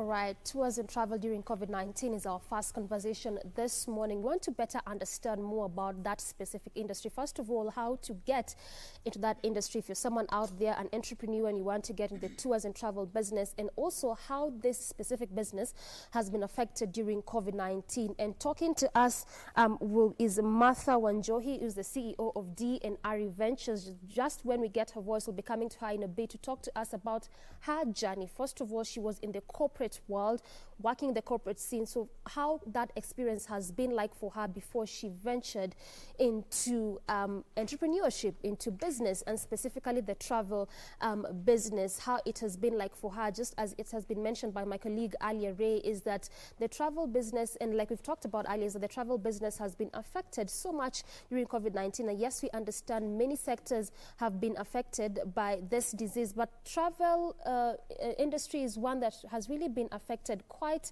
a lot during this pandemic. We have seen hotels just closing up, and this again was also brought about by the flights not moving from different areas, and again also just trying to see how people have lost jobs. A good number of employees, especially those in the travel business, hotel industry business, a good number of them just having to lose their jobs. So this is one conversation that we'll be having with Martha Wanjohi, talking to us about how her specific business has been affected, what she's been able to do at least to manage herself and manage employees during this pandemic. But again, first of all, we start with her own specific journey. Martha, good morning. How are you doing this fine morning? Thank you. I'm fine, thank you. Good. And I can see at least your energy is out of her. Fair enough. Now, before we get to the whole travel business and even how yours has been affected by this COVID-19 and how you've managed it as an entrepreneur, let's begin from where it all started. You are in the corporate scene. Yes. You've worked for different companies. Yes. How was your experience like working in the corporate world? It wasn't bad. It was good. But at the end of the day, we get tired every day to wake up and do the same thing over and over. So it wasn't bad for me, but I really wanted to venture into something that I would have my time. I will do something else while I'm still doing my biashara. So yeah. I can't say that it was bad, So it wasn't that bad? Yes, it wasn't that bad. Okay. Now, when you say that getting tired, routine, repetitive kind of stuff, not having freedom, because that again, that's also what I read on your bio. What exactly do you mean by the routine and lack of freedom to do things that you probably want? Like in administration. In administration, you have to be there. You have to sit there. Like for me, I can say I was more of an administration of being a receptionist. So you can't leave your desk. You can't do any other things like, well, when you're in your business, you have to always operate your phone, things like that. So that's what when I say freedom to do your other side hustle, it was quite a problem. And for you as a person, you had that mentality of, I don't want to stay in employment forever until Jesus comes. Sometimes people get in employment, they're like, oh, this is it. I'm not doing any other thing. So for you, it was that limiting to be able to do other stuff that you probably loved as a person. Exactly. Now, for you leaving employment, because you left was it in 2016? Yes, 2016. Was it you just out of choosing to do it, or, it was a job loss? Explain to us the circumstances. I had issues when I gave birth to my daughter, who she's called Ariana. So by the time I was getting back to work, it couldn't go back to work. So after my 3 months maternity, I couldn't go back to work. So that's how now I stopped the corporate side. Yes, I tried to apply for jobs, but so it wasn't like a job loss. No. It wasn't a job loss. I resigned. Because sometimes for entrepreneurs, especially for startups, there's that mindset that oftentimes it's because someone lost a job and then they want to understand, how can I go about starting a business if I lose a job? So for you, it was just some issues surrounding underlying issues that made you not go back to work. Yes. Okay, now in that period that you didn't have a job, yes, you tried looking for jobs here and there. So being jobless as a single mom, what was your greatest motivator? How was you surviving? How are you doing life? Savings. I had saved quite a bit. Side hustle, like There was a time I even sold mtumba. There was nothing I was not venturing So you have into. a business mind. Before you came to travel, you had also done other stuff. It's more of, you've got to try things. Whatever will work out, will work out. So, but isn't that an interesting way of living life? Just be trying things, whatever goes, goes. Yeah. If I see you like dresses and I see a dress somewhere else, Doreen, of definitely, I'll just buy it and say, Doreen, this one you love to buy it because I know it look good on you.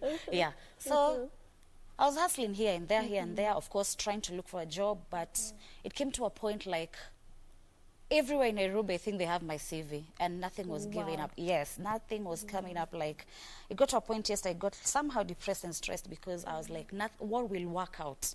What will work out? And I can tell you, yes, the company for D&R was there, but I still had fear to move it to the next level. Okay. Yes. Now, and we'll be coming to that in a bit, especially for entrepreneurs, the fear to do stuff. But before we get into that, you talked about savings, especially when you're in the corporate scene and when you're working. Yeah. Talk to us a bit about that, especially for those that are in employment and a bit young and would think, why am I saving? You know, I just got a job like a year ago, 2 years ago. Why am I saving? For what purpose? What is the importance of this? The importance is the fact that you don't have cash flow when you're not working. And for biashara, you can say like end of month, there's somewhere I'm waiting for the money. So for savings, it's good because you know that when it comes to end month, you have some cash somewhere that you've saved. And you'll be able to plan yourself. You'll be able to live within your means at the end of the day. Yeah.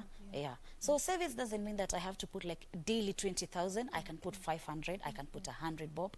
Get into these small shamas, get into these savings investments. Yeah. But the whole idea is just make sure at least you're saving something. You're saving something. Even 50 bob, even on Mishwari, it's still saving. But the savings. Yeah. it's still saving. Even lending someone money and then refunding the money without interest, it's still saving. That is still a form of saving. Exactly. So ideally what you're saying is even for young entrepreneurs or even for young people in employment, you know, people like us, that it's important to save. Just put something. You know, you might never know. Though it's hard, but yeah. And so that's what I wanted you to clarify because really it's hard. And there's that mindset of, you know, why am I saving? Yeah. You know, I'm still young. Why am I saving? And you need discipline. Okay. We lack discipline. I do lack discipline at times, but yeah. So for some time, at least you'll go not saving at all. Of course. It happens. Big time. Like, even 2 months, you go like you've not saved, but you keep on saying, next month I'll put, next month I'll put. Yeah. Then next month come, nothing happens. But at least what you're getting is that it is important, whether as an entrepreneur or even in employment, regardless of age, it is very important at least to save something. Yes. Also, again, one thing I'd like you to talk to us about is that comparison, because again, it's also one thing I picked from your bio, is that you comparing yourself with your people, your peers at the time who are in the corporate world, and for you, you're wondering, how will I venture into business? Everyone that I know everyone in my circle is in the corporate. Does as individuals, is that something that always deters us from doing great things or even moving a step ahead? Talk to us about that. Kinda. Yes. Kinda. It really gives someone a step back. Like, you don't want to go ahead and do it because you're like, everyone that I know, no one has tried to venture into business probably, but everyone is on the corporate side. So probably you don't even have someone to run to and ask them, by the way, this is your biashara, how do you start? How did you start? How do I go about it? And all that. So that fear, and you still want to stick to what you think is good for you. Because everyone is in it. Yes, I will come to your office, give you my CV, tell you, you have connection with this one, please forward my CV. I was still pushing to do the corporate side. Yeah, you know someone who knows someone doesn't know anyone. Exactly. So at the end of the day, comparison sometimes is not the best thing to do. Yeah. And in what way did this pull you back from starting your own venture? The fear. The fear of starting. Yeah. So what would you advise? Failing as well. The fear of starting and the fear of failing. Yes. That is always the biggest fear. So I was in a comfort zone where I know, if I'm hired, at the end of the day, even if I don't smile the whole day, at the reception, at least mwisho wa mwezi I'm going to get money. You understand? And that is always what is in our minds. At least even if I don't like the job, still even if they're frustrating me on the job. Because end month there is some cash that is going to come to my account. And that is a bad kind of fear. Thank you. Yeah. You know, just thinking that even if I don't like the job, even if they're frustrating me, at the end of the month, I'll still get the money. And then it pushes you back from doing what you love. And that is what happens now. When you get bored with the job, you get tired. When it comes to waking up, you're 5 a.m. the alarm, you're like, again. Aki, it's Monday. It's Monday. When it's Friday, you're like, yeah, you don't even want Monday to come. And, wow. And I think that's really a bad fear. And just, you know, drawing from what you're saying is that it pulled you back a bit from doing, you know, the things that you love. So maybe even for upcoming entrepreneurs, what would you tell them? How do they go about it? Because is one thing to say, it's a whole different story doing it. Because sometimes you really want to get into that business, you really want to start that travel, or if it's cooking, or, you know, fashion, and you're thinking, by the way, I don't know anyone, nani atani advice, how will I get this clothes? In my head, I really, really want to, but the fear in me and the failure of not succeeding as opposed to me sticking on the job. So one thing to say is a whole different story to doing it. So how would you go about it? What would you advise entrepreneurs? From my side, I was kind of pushed, I was pushed, I was being given the facts, but I could not see it. So I was comfortable where I was. But if someone wants to start something, let's say right now you're working for KBC, right? And you really want to start a side hustle. Try and see probably if you can still start the side hustle while you're still working. There are those people who they're okay when they're working, they can still do a side hustle. And then those side hustles that you can't do when you're working for someone else. Because you have to be fully there. Example, travels. When you're coming up with the company and you want to start, you have to be fully there. Because you want to attend to your clients, you're the one picking calls, you're the one taking the clients where they want to go. You have to be there because you're trying to connect yourself from everything that is all about the company that you're trying to set up. So just if you really want to start up and you're in employment, look for what you can do on the side. And if you have to leave, just be bold enough and start. Just leave and start. You know, sometimes they say that you might never know until you try it. And have strategy. Yes. Wow, that is beautiful. We'll talk about that in a bit. Okay. Now let's come to D&R Ventures, because that is our focus this morning. Travel, tours and travel business, especially in the wake of COVID-19. D&R Ventures, what birthed it? D&R Ventures, what birthed it? How did it come about? I'm the person who used to organize out of towns, all the trips with my friends, girlfriends. When do you come to a form? Me, the only form, like, we want to go Nakuru, call Martha. We want to do great, call Martha. From accommodation, transport, food. I used to go even to Korokocho to buy food. Wow. Organize the chef, everything. So even I was the treasurer. So I'm pushing all this, na bado na push watu wetu mapesa. Like, we have to book the house. So one day a lady called Caroline Gugi, and I'm really grateful.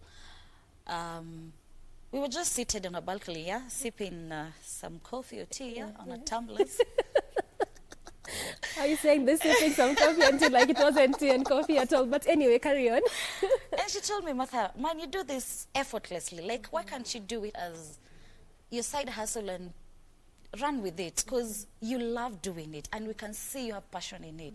And I was like, by the way, you know, kuwa form, but the fear, I was like, because you're still working at the time.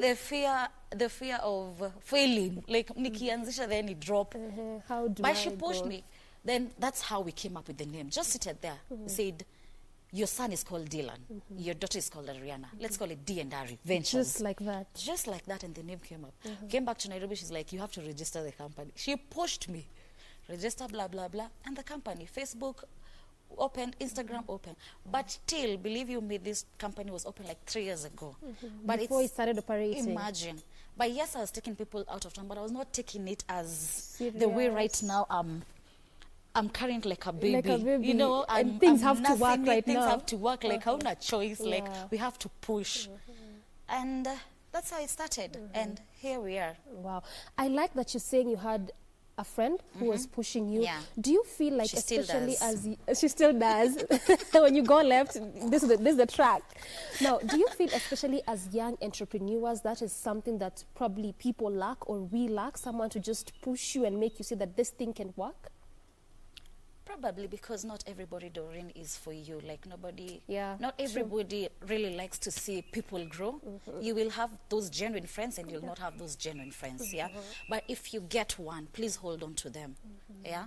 You can, maybe they don't know anything about travel, but they can see the passion you have. That you yeah? have in that Exactly, field. so they'll give you something that will show you like, yeah, I can do this, so let me run with it, yeah. Okay, Yeah. wow, that's really beautiful. And if you don't get, people don't, sometimes people even don't say, I don't have a close friend. Maybe try and get a mentor. Yeah. Yeah, try and get a mentor who can, A mentor, that is can again. mentor you where you can start, where you can head, on and on. Wow, that's really beautiful. Just get a mentor or a friend, you know, that can be pushing you at least. And if you don't have either of them, push yourself. And pray and tell God, tell me, how do I wake Yeah. up tomorrow and where do I start? Prayer also And is prayer another also key works. thing Yes, that of course, that's God has to be the first person you seek. Wow, that's really Yes. beautiful. Yeah. Now, walk us through what happens exactly at D&R Ventures. What kind of services do you offer there? As you know, I'm a tours and travel company, so I offer out of towns. I do also Airbnbs when you want to chill out in an Airbnb. I take families for to the national, like right now I'm doing national park like every weekend. Like it's a whole Every thing. weekend, business is good. For me, I will not lie. When people will say 2020 was not their year, me, I swear 2020 is my year. Oh, yours is a complete opposite story. Actually, that's the pandemic has imeamsha But akili. you see, they say we can't all be sailing on the same boat. Yes, Some could be true. outside, some could be in. Yes, Okay. yeah. So for me, I can say this is when like the D&R kicked in 2020. Yeah. So at least you know that those are the kind of services they are Yes. taking out of town, could still be in town right now. Yes, you're doing, yes, okay, yes. more of the national. And hoping maybe in years to come we'll do now go to international. Wow, yes, that's beautiful, and yes. that's a really good goal to be having in in your mind. Yeah. Now, I was looking at your social media platforms. Especially on the gram and on Facebook, and I was seeing some clients, you know, just loving the kind of merchandise that you give to them, the face mask, the hoodies, the t-shirts, and just really lauding the D&R, you know, ventures. So especially when it comes to tour and travel companies and, you know, having all this merchandise, some even have shoes, you know, with the tag. What is the importance of giving clients some of this merchandises? How does it help a business? It leaves a mark on them that even when they go home with the t-shirts, they're like, this, you know, someone will take care of it and they'll remember the experience they once had. Yeah. And the fact that branding everything right now is social media and marketing yourself is everything. Yes. So social media also has really helped your business. Big time, big time. In big what time. way? What kind of strategies did you lay? Because again, this always becomes an issue for startups and entrepreneurs. You wonder, how long do I mean, after which period am I supposed to be posting? What am I supposed to be posting? Is it the merchandise? Is it the product I'm offering? So in kind of social media strategies, because you're saying this has also helped your business, what did you employ? I'll give you an example like National Park. The first thing that I noticed in National Park, there's no one that is branding their clients. I'm the only brand that is branding my clients, yeah? And knowing that even the merchandise brings me profit and brings me money when I sell. So why not? It's also a form of getting some profits from the merchandise. Yes. So it's also like another form of a business inside the major business. You have to be smart like that. Now, when we're beginning the interview, you talked about strategy. Help us understand, when you're beginning you as a tours and travel company, which strategies did you lay in place? You know, how did they work? How did you go about it? First of all, what I liked about my company, the only thing that the capital that I needed was just a laptop and Wi-Fi. Wow. And I'm seated in my bed and I'm that's working. It sounds like those ones that say I started my dairy farm with only a picture of a cow. You know, you didn't buy so many things. Exactly. So that's one strategy. I didn't have capital money, but I was like, I have to invest on this and this. These two things, Wi-Fi, good network, and a laptop. That's it. Then you need to know what kind of clients you need to attract. Like what kind of clients that you want to be on board with. Is it family? Is it teens? Is it girls' trips? Is it... So you have to be very specific. Yes, you have to be very specific. And because you have to go out there and give everybody what they would love to do. Yeah, I couldn't stick just to the family because I have girls' friends. They want to do a girl trip. I have male friends. They want to do a boys' night out. They want to do a boys' out of town. I have friends who have kids, they want to do a picnic. So the strategy was more of you have to align like what will be enticing each and every day. And for my platforms, I make sure that every day I have something to upload, like pictures, like flyers, like good packages, enticing packages to attract clients. Yes. Yeah. So strategy is really important, and Very identifying important. your audience is also necessary. Very important. Okay. Yes, yes. Wow. So what you're saying is that you didn't have, you know, the money capital, because again, that is also one thing that deters entrepreneurs, because someone would say, for me to start this travel, I need to be able to know if I need a driver to be moving these people from this area to this other, how will I be paying them? For you, how did you go about that? Because you're saying you didn't start with the money capital, you only had your laptop and your Wi-Fi. Then how does someone go about this in this kind of business or this kind of venture? In terms of when when you're starting, especially for a travel business, you have to have that photographer to be taking pictures. You have to have that driver to be moving people from this point to that point. Yes. How did you go about that one? As starters, I didn't even have a photographer. I used my phone. I didn't have a driver. Using what you had. Yeah, I didn't have a driver. Actually, I remember that morning I went to National Park. In the morning by 5:30, I was there. Clients are coming in, but we are bargaining for vehicles that day morning because we didn't have a connection. But we were told when you go to National Park, at the parking lot, there are drivers over there. And there are those who don't have any clients who they're taking in, the National Park driver. So you can go and negotiate with them. So the first day, yes, tulichomeka a good one. It happens in any business or starting. You don't make profits from day one. But the second time, now I've gotten contacts for these drivers. I've gotten a photographer. I've bargained. So now when you're doing your packages, you have to add and consider like, this is what I have to pay the car, this is what I have to pay the photographer, this is what I have to pay for the entrance fee, the house and all that. So you all include it on the package. Okay. Yes. Now talking about the packages, how much do you charge for adults, for kids? For National Park, I have two packages. There's one for 2,500 and those are for adult.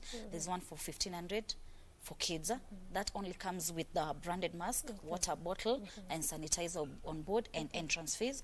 Then I have another one which is 3,000 adults and 2,500 kids. Now this one comes with branding t-shirts, mask, a photographer, water bottles, and sanitizer on board, and entrance fee. All right, then do you have these clients that, you know, would just probably complain in this sense that you have that package that you have there, but then they would like bargain and say, for me, if it's 3,000, I can only pay 10. How do you go about such kind of clients? Discount ni lazima, but there's always a way you can try and fix it, because if someone tells you I want to go and you see they really want to go, probably now you advise them, why don't you do the 2,500 instead of 3,000?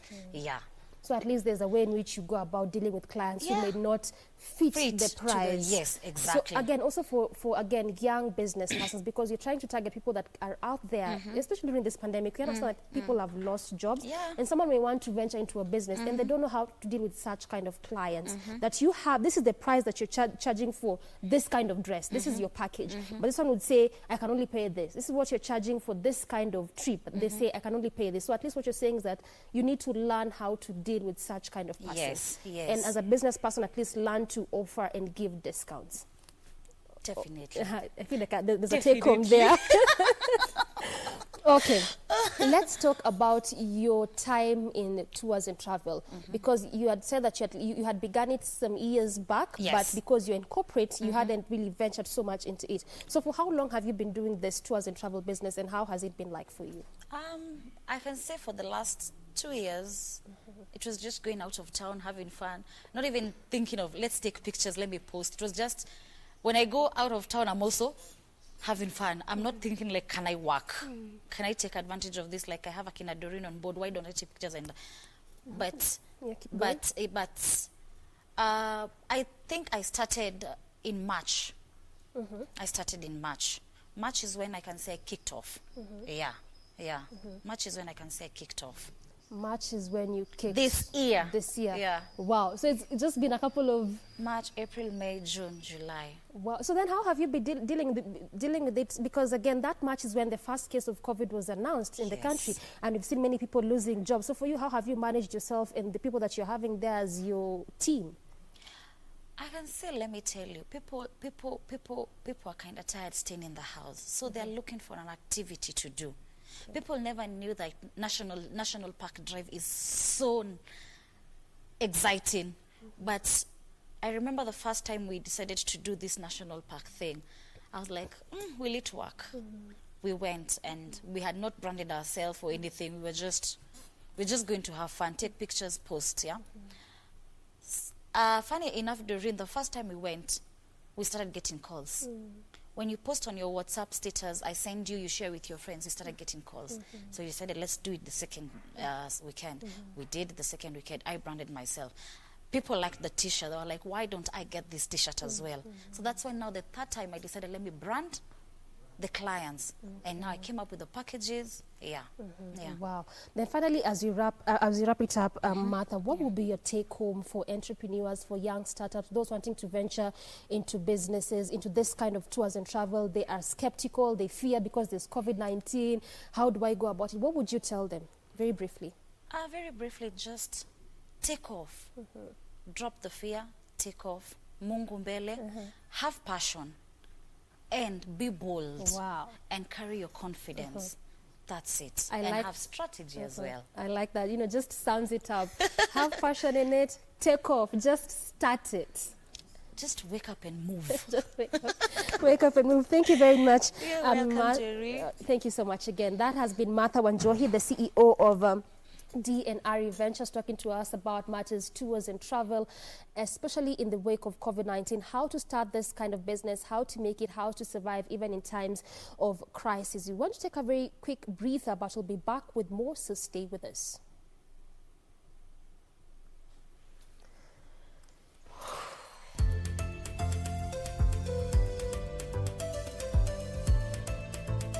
Really? You can't tell.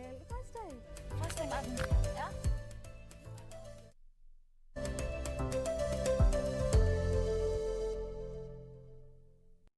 When we moved from analog to digital, we took the opportunity to share our talanta. And the rise of local radio represented our voices mtaani. And now, in these difficult times, free educational shows are helping our children learn from home.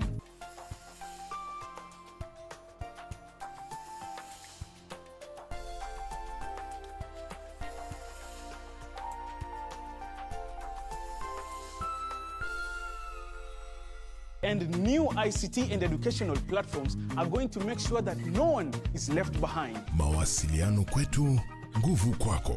The Communications Authority of Kenya. Opening your world. Hamjambo wa Kenya wenzangu. Mimi ni Prosecutor. Niko hapa kusisitiza maagizo ambayo tunapewa na Wizara ya Afya kuhusu ugonjwa wa coronavirus. Tunaambiwa pahali pana watu wengi lazima tuweke distance, yani kuweka hatua mita 1 kwa mwenzako. Ukienda kwa matatu, weka distance. Ukienda kwa soko ama pale popote mkusanyiko wa watu, ni vizuri uweze kupeana hiyo social distance ili tuweze kumaliza maambukizi.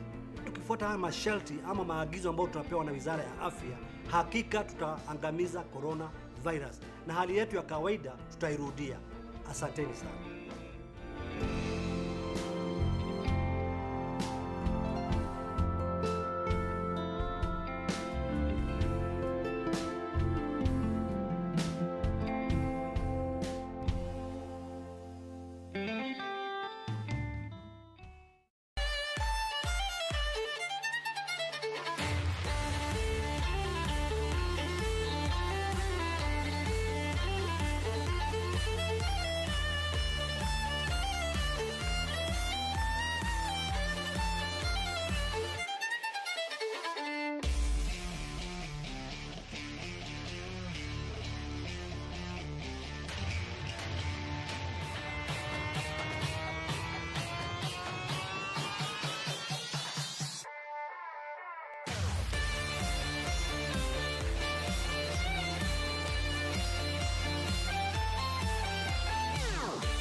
Charumitra, what are you doing?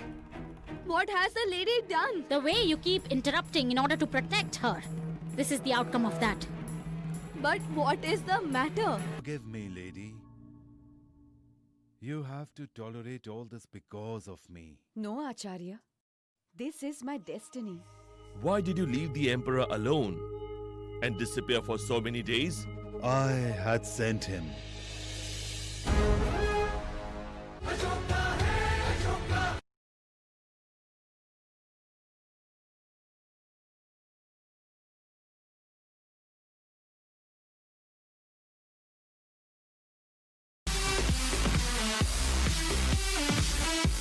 The date for the FA Cup final is set, and so are we, as Arsenal and Chelsea face off again on the 1st of August at Wembley. The All London affair will be broadcast live and exclusive on KBC Channel 1 this Saturday from 7:30 p.m.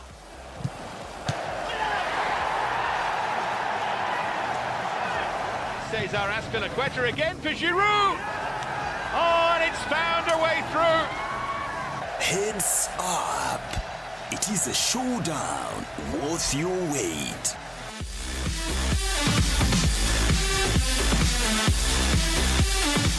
On the next episode, The piece of land on which Ricardo built his car repair shop, well, it's mine. I went to Antonio's house with the excuse that I needed to borrow a drill. You will never guess who I saw there, all nice and cozy, as if she's the lady of the manor. Who was it? It was Margarita. Where have you been? Oh, come on, we've been repeatedly calling your cell phone. I am gonna get you out of here, you good for nothing. Nobody makes a fool of me. In love with Ramon.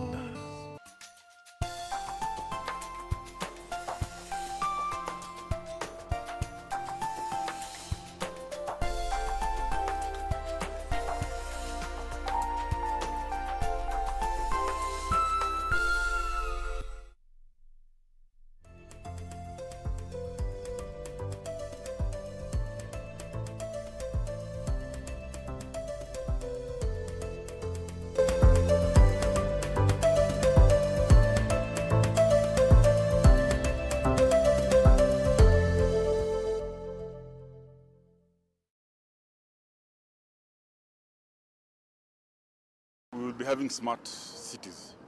If Vision 2030 is implemented correctly, we are going to go, many people are going to go cashless. We are going to have systems that depend more on the internet than we're going to go paperless, we're going to go cashless, and we're going to have advanced transporting systems, advanced medical systems, advanced education systems, and it's all about technology. I feel like we have grown so much from where we were, like, okay, not even 10 years ago. Last year, you remember like when Uber was starting out, yeah? But now everyone is using it. I think it's making things easier, and with the way things are, guys are creating their own applications and, you know, trying to make things easier and all that. Within not even 10 years, I'm talking about 3 years to come, any things will have evolved. You even have Uber Eats now, you just pick your phone, you know, you have everything at your doorstep. You even work from home because you have internet. I think even offices will start to shut down because the way things are evolving. Be more advanced, yeah, compared to the pace that we are moving in right now. New developments, new advancement, new investment in science. Yeah, I think it'll be summer. Technology is very diverse. In health, we expect more in health, actually in health. In transport, they are about to bring the new BRIT system. We are expecting great things. If you look back in the last 10 years, I remember by around 2005, if I'm not wrong, the telephones that we had, they were not those ones which could go into the social internet. You could not be sharing your ideas in the social internet. But nowadays we've made a step. We can even do the online business in the internet. So we made a step. I'm seeing ourselves in the next 10 years, we will be somewhere great. When we come to technology, actually, when we narrow down to the phones, it's so easy to own a phone. Kids do own phones, everyone has a phone. So it's so easy to get information even from the internet.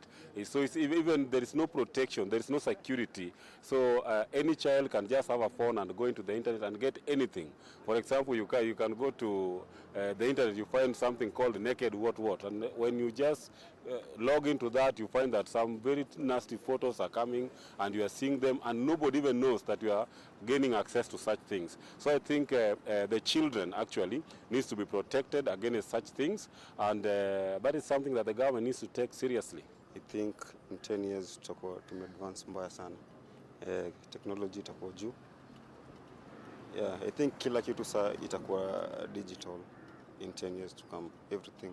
I believe in the next 10 years, people won't be employed. You'll be here out unemployed, all of us, because everything now, as time goes by, everything is all about technology. Technology is growing. Everything is all about that. So I believe in the next 10 years, technology will be way for anything. Even I think even going to the toilet will be all about technology. Also eating will be all about technology. So yeah, I believe in the next 10 years, technology will be on another level. And our generations that are coming after us, our kids that is, they'll have learned more about technology. For instance, we have kids who are in baby class, is it nursery? They are learning on technology. They have laptops. They have the small iPads in schools. So I believe technology in the next 10 years will be way far modern. We still expect much from the technology, and we thank those who introduced the technology, because the technology has been growing well, and we have been seeing other things, but it also has the side effects of it, because the youth has misused the technology, and it has created other issues that are not pertaining to the community. She has proceeded very quickly, because nowadays everybody has a phone. Everything is just computerized. So I believe we are going to be very far, because if you can see even the age, everybody knows how to use a phone. There is a paradigm shift in the technology, and the technology is really rising. So the next 10 years we expect more to come, and the technology now is more of developing us as individuals, teenagers. Technology is something that's growing in Kenya, especially Kenya, as we can see. Vitu mingi size and in a technical way, due to maybe advancement and what we acquire from the other countries or the outside Africa. Yeah. So in 10 years to come, I think technology will overcome everything. Like, let's start with something like human power, like labor. Technology is overcoming it, and it's reduced the cost of labor. Yeah, unajua, if you work on technology and the other side on labor, it's a bit costly. So when we focused on technology only, it's a bit reducing cost. Technology is a good thing. There have been quite major innovations in technology. So I think in the next 10 years, we'll have major development in so many sectors of the economy, like even in our industries, communication sectors, and even through how we do our things, because of the innovations that are being done each and every day in the world of technology. But there are also disadvantages that come along with technology, and especially like the cases of cyberbullying, whereby we have people spending most of their time in using technology, engaging in games that are related to technology. So there are various disadvantages, but it's a good thing. I think we just need to take care as we use it.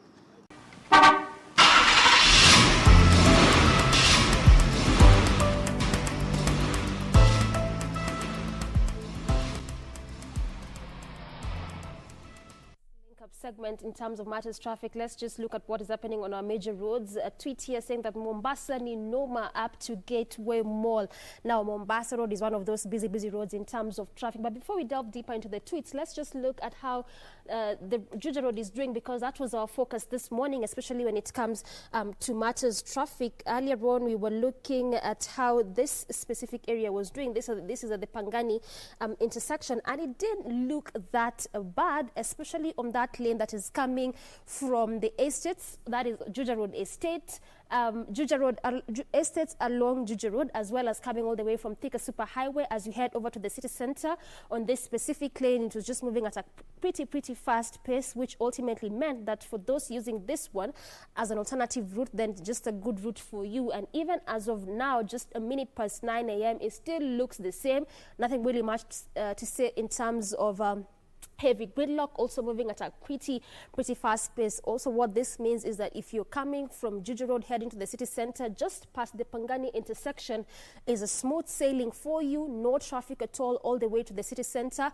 And also what this means is that if you're coming from Thika Superhighway and you do not want to do the traffic along Muranga Road, because also from what I'm seeing on the tweets is that on that specific route right now it's quite unbearable. And also what this means is that you can use this as an alternative route. This is just at the Pangani intersect as you head over to the city center, because again around this area it also serves as a good alternative route for those that use Thika Superhighway as you head over to the city center. But on the other lane, the one that is actually leaving CBD as you head over to Juja Road, as well as just heading over to Thika Superhighway, and also on the other side heading to Ngara, on that specific one, it just looks like how it did look the other time. There's still gridlock there, and in fact just next to the intersect it is at a standstill, not moving at all. But at least it's a reprieve for those going to their workstation and going to their businesses, to the city center, because on that specific one, moving at a clearly fast pace, no traffic at all. But still along Juja Road, throughout the entire road, also there's no that heavy gridlock. But around the Mlango Kubwa roundabout, which is again one of those new roundabout to be reconstructed around this area, on this specific one, traffic really building up on some major parts, just moving at a pretty slow pace. In fact, this is on that lane that is heading over to Thika Superhighway, that is around Mlango Kubwa area. On this specific one, moving at a really slow pace. But as you head over to the city center, no traffic at all. And that's that this morning on our second Lake Up segment when it comes to matters traffic along Juja Road. Ray. 5 minutes past 9, that's how the traffic is looking at this morning. Thank you very much, Doreen. Now we cross over to the issue of new policy guidelines that have been developed by the Office of the Director of Public Prosecution. And these policies, if implemented fully, will enhance prosecution of crime suspects. I'm joined by Caroline Karemi Ngige from the Office of Director of Public Prosecutions, who has an 8-year experience as a prosecutor. Good morning, Caroline. To you. Great to have you on board.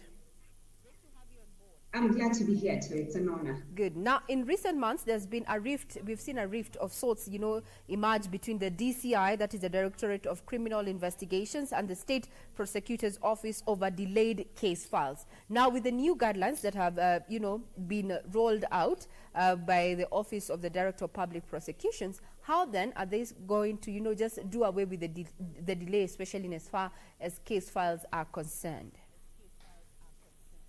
All right, so I think it's important for me to say that tomorrow we'll be launching those policies, and among those policies will be a decision to charge policy, a case management policy, and also plea bargaining and diversion guidelines policies.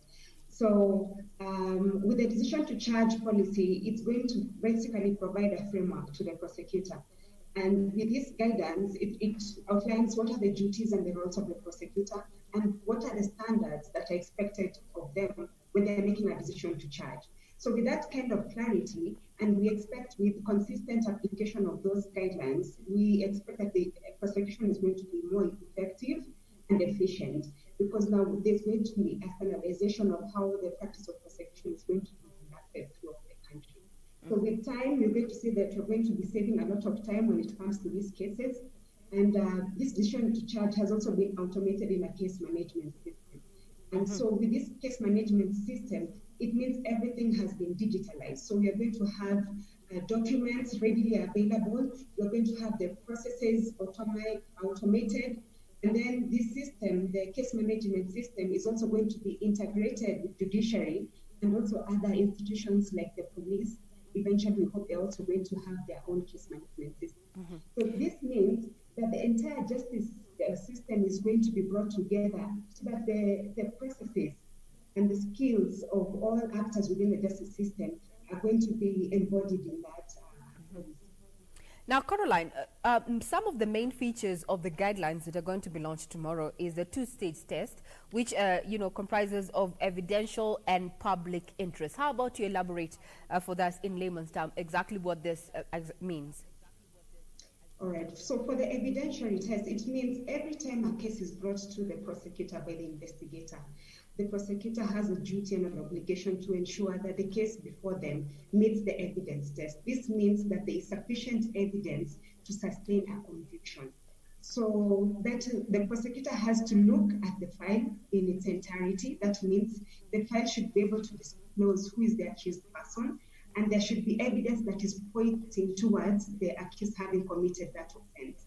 And then what are the other evidences available? Is there documentary evidence? Is there expert evidence to support the case? So once the prosecutor is satisfied with that, they can be able to make a decision to charge. And then also, in addition to looking at what is the evidence in the file, they have to look at the public interest. So what is the fair administration of what is the evidence that is available should be able to lead towards fair administration of justice. So that means sometimes they have to look, what does the public want? How common, for example, how common are those cases? You find, like, if a case is very prevalent, like corruption currently, and abuse of children is very prevalent in the country. So it calls towards a prosecutor making a decision to charge. And sometimes you might find that the cases are also very minor, they have been committed by children, and the prosecutor is thinking, what is the better way of dealing with this child so the ends of justice? So that is the public interest threshold. So once these two thresholds are met, then the prosecutor can safely say that the case is ready for prosecution. Very well said. Thank you for that clarification. Now, the issue of also the alternatives, this particular guidelines bring in alternatives to prosecute, that is a plea bargain or a diversion and deferred prosecution. Then you've mentioned that corruption and, issues of child rights have been prevalent right now. And how can, diversion or plea bargaining enhance, access of justice to children? All right. So we understand who a child is. A child is any person who is below the age of 18 years. And we understand that for children, they're unique in the sense that their rationale and their judgment-making process is not fully developed. So many of the times we do appreciate that the decisions they do make are not the best of the decision. And so we also know that they're special within the justice system. That's why we have a Special Children Act, which gives them different sentences from the adults. So basically, the law recognizes this child as a special person within the justice system. And so even ODPP recognizes that we do handle these children, and there's need to give them look at what are the alternative ways that we can deal with these children and rehabilitate them without having to make them go through the punitive trial process that is a bit stigmatizing. So ODPP has developed diversion and plea bargaining guidelines, and these are alternatives to trial. Diversion is unique because it's both an alternative to prosecution and also an alternative to trial. So what basically happens is when that file has been brought to the prosecutor at the stage of making the decision to charge, the prosecutor is being given the mandate to exercise prosecutorial discretion, meaning they can look at that file and decide, instead of taking this child through the trial process, we can divert them into programs. And we will note that in the diversion policy and the guidelines is very clear on what are the programs that a prosecutor can divert the child into. So the idea is to help this child gain the rehabilitation they would have gained without having them go through this the trial process. Now, for plea bargaining, it means that it's not an alternative to prosecution, but it is an alternative to trial. So what basically happened with plea bargaining is the child has to admit that they did commit the offense and they plead guilty. Then instead of going through the entire trial, the court then considers that this child has been honest enough to admit that they did the mistake they did, and then give them a sentence that is lower than what is recommended. Of course, the sentencing is the discretion of judiciary, but judiciary also appreciates the plea bargaining process, and it understands that when the process is being undertaken, it means they need to consider giving a lenient sentence. Now, during the, a case, prosecution of a case, often at times, those seeking justice get responses that, your case file is missing. Then, with under the new guidelines, how will case management system enable the Office of the Director of Public Prosecution track and monitor, the status and progress of those particular files? And then, what is the ripple effect, or rather, what impact will it have on the justice system? All right. So the case management system brings in case tracking system and document tracking system. This means that now all these documents that we usually find in a hard copy police file are going to be put in an automated system. So that means they are going to be scanned, and that record is going to be held in the e-system. So this means that that challenge of a police file is missing or is not available on the date of the hearing completely gets ridden, because then you have it in the system and any prosecutor can access that information. So you have the case tracking and document tracking that is going to be embodied in the case management system. Of course, this also means there's going to be quick retrieval. You can be able to tell what is the progress of a case, which case is delaying, and how much can you fast track it. So at the end of the day, we are going to see more efficient prosecution. Remember, this system is also integrated with judiciary. So this means that the filing of documents in court can be done on this system. So we will have challenges that we usually had before in the registry. So of course, with more efficient documentation, tracking, and e-filing, eventually we are going to see cases move much faster. We're going to see, then that means that access to justice is going to be enhanced, both for the mwananchi and even for the users, that is the prosecutors, the investigators, and judiciary. So basically what the system is doing is to enhance the prosecutorial mandate of the DPP. Mm-hmm. Now, for the first 6 months of 2020, from where you sit, how about you give us an overview of, the activities or other operations of the Office of the Director of Public Prosecutions, from where you sit, the first 6 months of 2020. What has been the caseload and what has the office had to deal with in this first few months? All right. So I think the first 6 months actually encompass the start of COVID, and you know what COVID has done to the justice system. It has basically slowed down how services are being given to the mwananchi. So we started the year off very well. We had a lot of enthusiasm to do these cases, but we have faced challenges along the way. But we have also devised ways on how to go about these challenges, because remember, the DPP has the constitutional mandate to ensure that he provides prosecutorial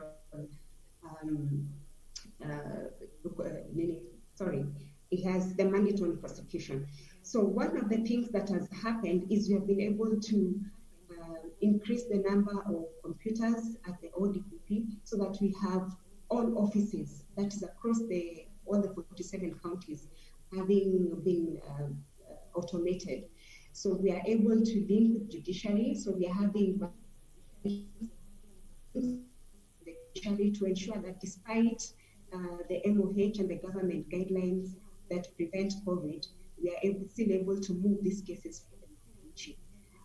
The DPP is also working hard to ensure that he's able to get more prosecutors on board. And you can say it hasn't stopped anything. We're still developing policies and then ensuring that at the end of the day, justice does not stop, because we know justice delayed is also justice denied. Mm-hmm. Very well said. Now, most people find it difficult to differentiate between a prosecutor and a lawyer.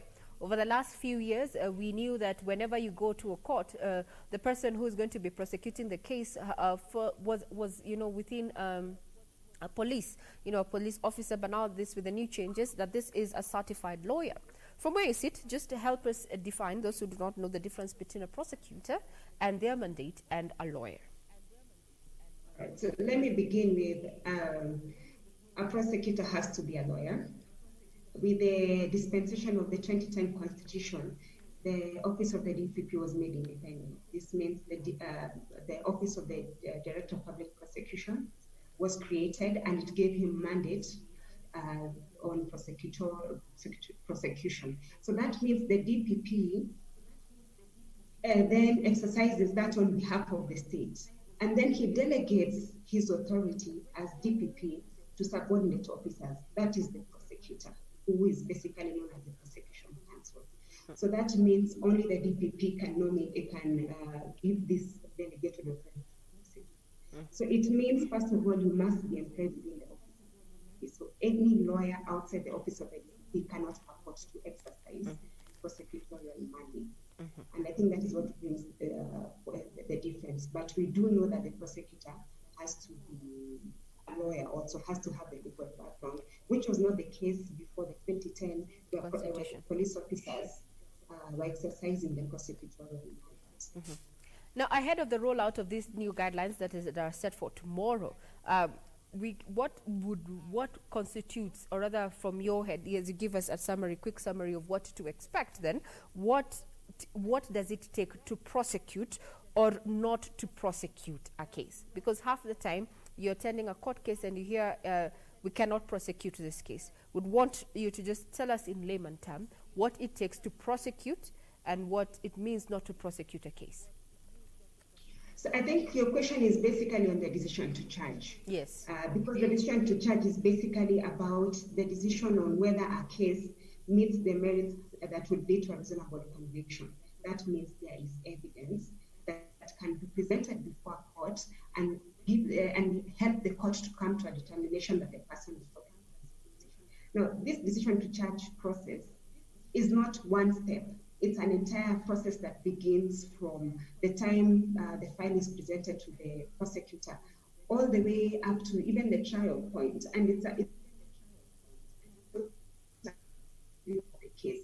So that means at the beginning you could be having the evidence, but into the middle of the case you find that something has happened, an intervening factor has made it impossible for the case to continue. So evidence is very important, and evidence comes in many forms. You could have the evidence of the eyewitnesses, which will include the victim, who is basically the complainant within the case system. It could also be expert evidence like medical reports, P3 forms, because especially for cases that deal with bodily injury like sexual offenses, grievous harm, we expect that there's some injury to the body of the victim. And then you could even have other forensic documents like all data, and the phone analysis. So it's a combination of very many things.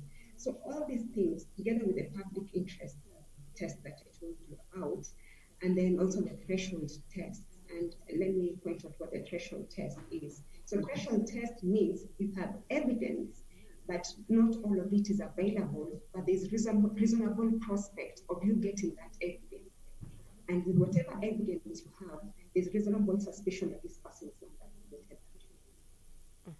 So it really is an entire process, but what we are trying to do as ODPP is also put a human face to prosecution, so that we are saying these petty offenses, even if they have evidence, you have all the documents, you have your witnesses, but there is an alternative way of dealing with those cases. Petty offenses, cases dealing with children or people who are very vulnerable in the society, like mentally ill persons, or persons who are physically handicapped, and you feel that, or even drug addicts, you feel like taking the drug addicts through the system, despite the evidence, is not going to help. So that process is the decision to charge process. And so that is what really the prosecutor has to go through. It's a rigorous process because we want to ensure that we never have to put somebody through the justice system if they did not commit an offense. So the prosecutor must understand what their role is. They must be independent in their decision. If they have any conflict of interest, they must disclose that conflict of interest and remove themselves from the case, so that we have integrity and honesty when we are dealing with these cases. And out of that, we hope to get public confidence in how we are executing our mandate I think the DPP is very keen, and that is why the launch of these documents tomorrow is really very important. I want you to know that the DPP is working overdrive to ensure that the whole prosecutorial system and the mechanisms are really put at top notch, that we are very effective and efficient. Remember, we are paid by the taxpayer, so we really must go out of our way to ensure that we give the process to them. Now, what happens, as you come to a close, what happens when the decision to charge cannot be taken? Then what duration then can the prosecutor continue, is the viable, can the case still remain viable, pending as you get to those thresholds that you've mentioned, the issue of evidence and such? How long? And because we've had cases that have not proceeded to trial because they did not meet the particular threshold. How long can a case, I don't know if I can refer to it as a cold case of sorts, how long can it take, to get back to just, be heard and start the process again? Is there a timeline? All right. In criminal offenses, there's no limitation of time. So a case could happen now, and 20 years down the line, you still don't have evidence, but you're still investigating the case. So in regards to that, we cannot say you're out of time when it comes to a criminal case. Now, the other thing is, if you're talking about the decision to charge, what this policy is asking is that the prosecutor ensures that that decision to charge is made within 21 days. Within 21 days. So it could be made within a few days. It would take 21 days. Now, what are the factors around why one case would take a little time and another case could take longer? Complexity of the case. So you could have an organized crime like child trafficking, for example, where we have in the Cayman Islands, and there's money movement from one country to the other, meaning you need to engage in mutual legal assistance, extradition, and all these other methods of international cooperation.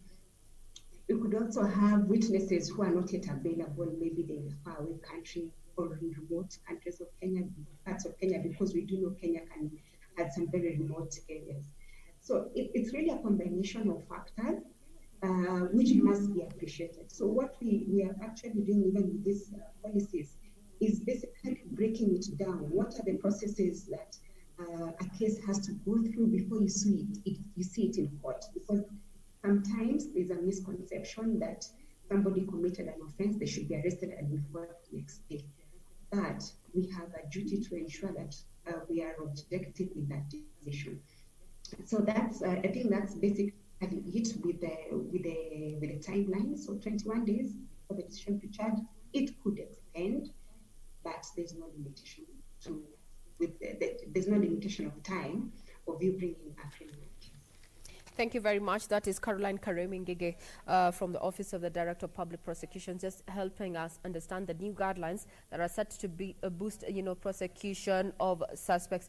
Thank you very much, Caroline Karemi, there for your input and taking time to be with us here on Good Morning Kenya. Caroline Karemi Ngige also has an 8 years experience as a prosecutor, and has also further on just went on to say with under the new dispensation constitution 2010, all prosecutors are required to be lawyers, and these are lawyers or other prosecutors work for the state. Thank you very much, Caroline Ngige. Thank you for your time. And remember, just to take home is that this particular document notes that the decision to charge determines the institution or continuation of a criminal proceeding at any given time and must be founded on law. In law, serve the public interest and grave fair administration of justice, as well as check abuse of the legal process. I don't know if you have confidence in the new guidelines that they're going to change the way the Office of the Director of Public Prosecution handles those cases. What do you think about these new guidelines, Doreen? Speaking of those new guidelines, I think what I've loved even from what Carol has said and just drawing from what she says is about the plea bargain, just explaining that this will mean that the child has to admit the offenses, and instead of going through a traumatizing trial, they immediately start a rehabilitation for that child. So I think that is one important thing to pick from that.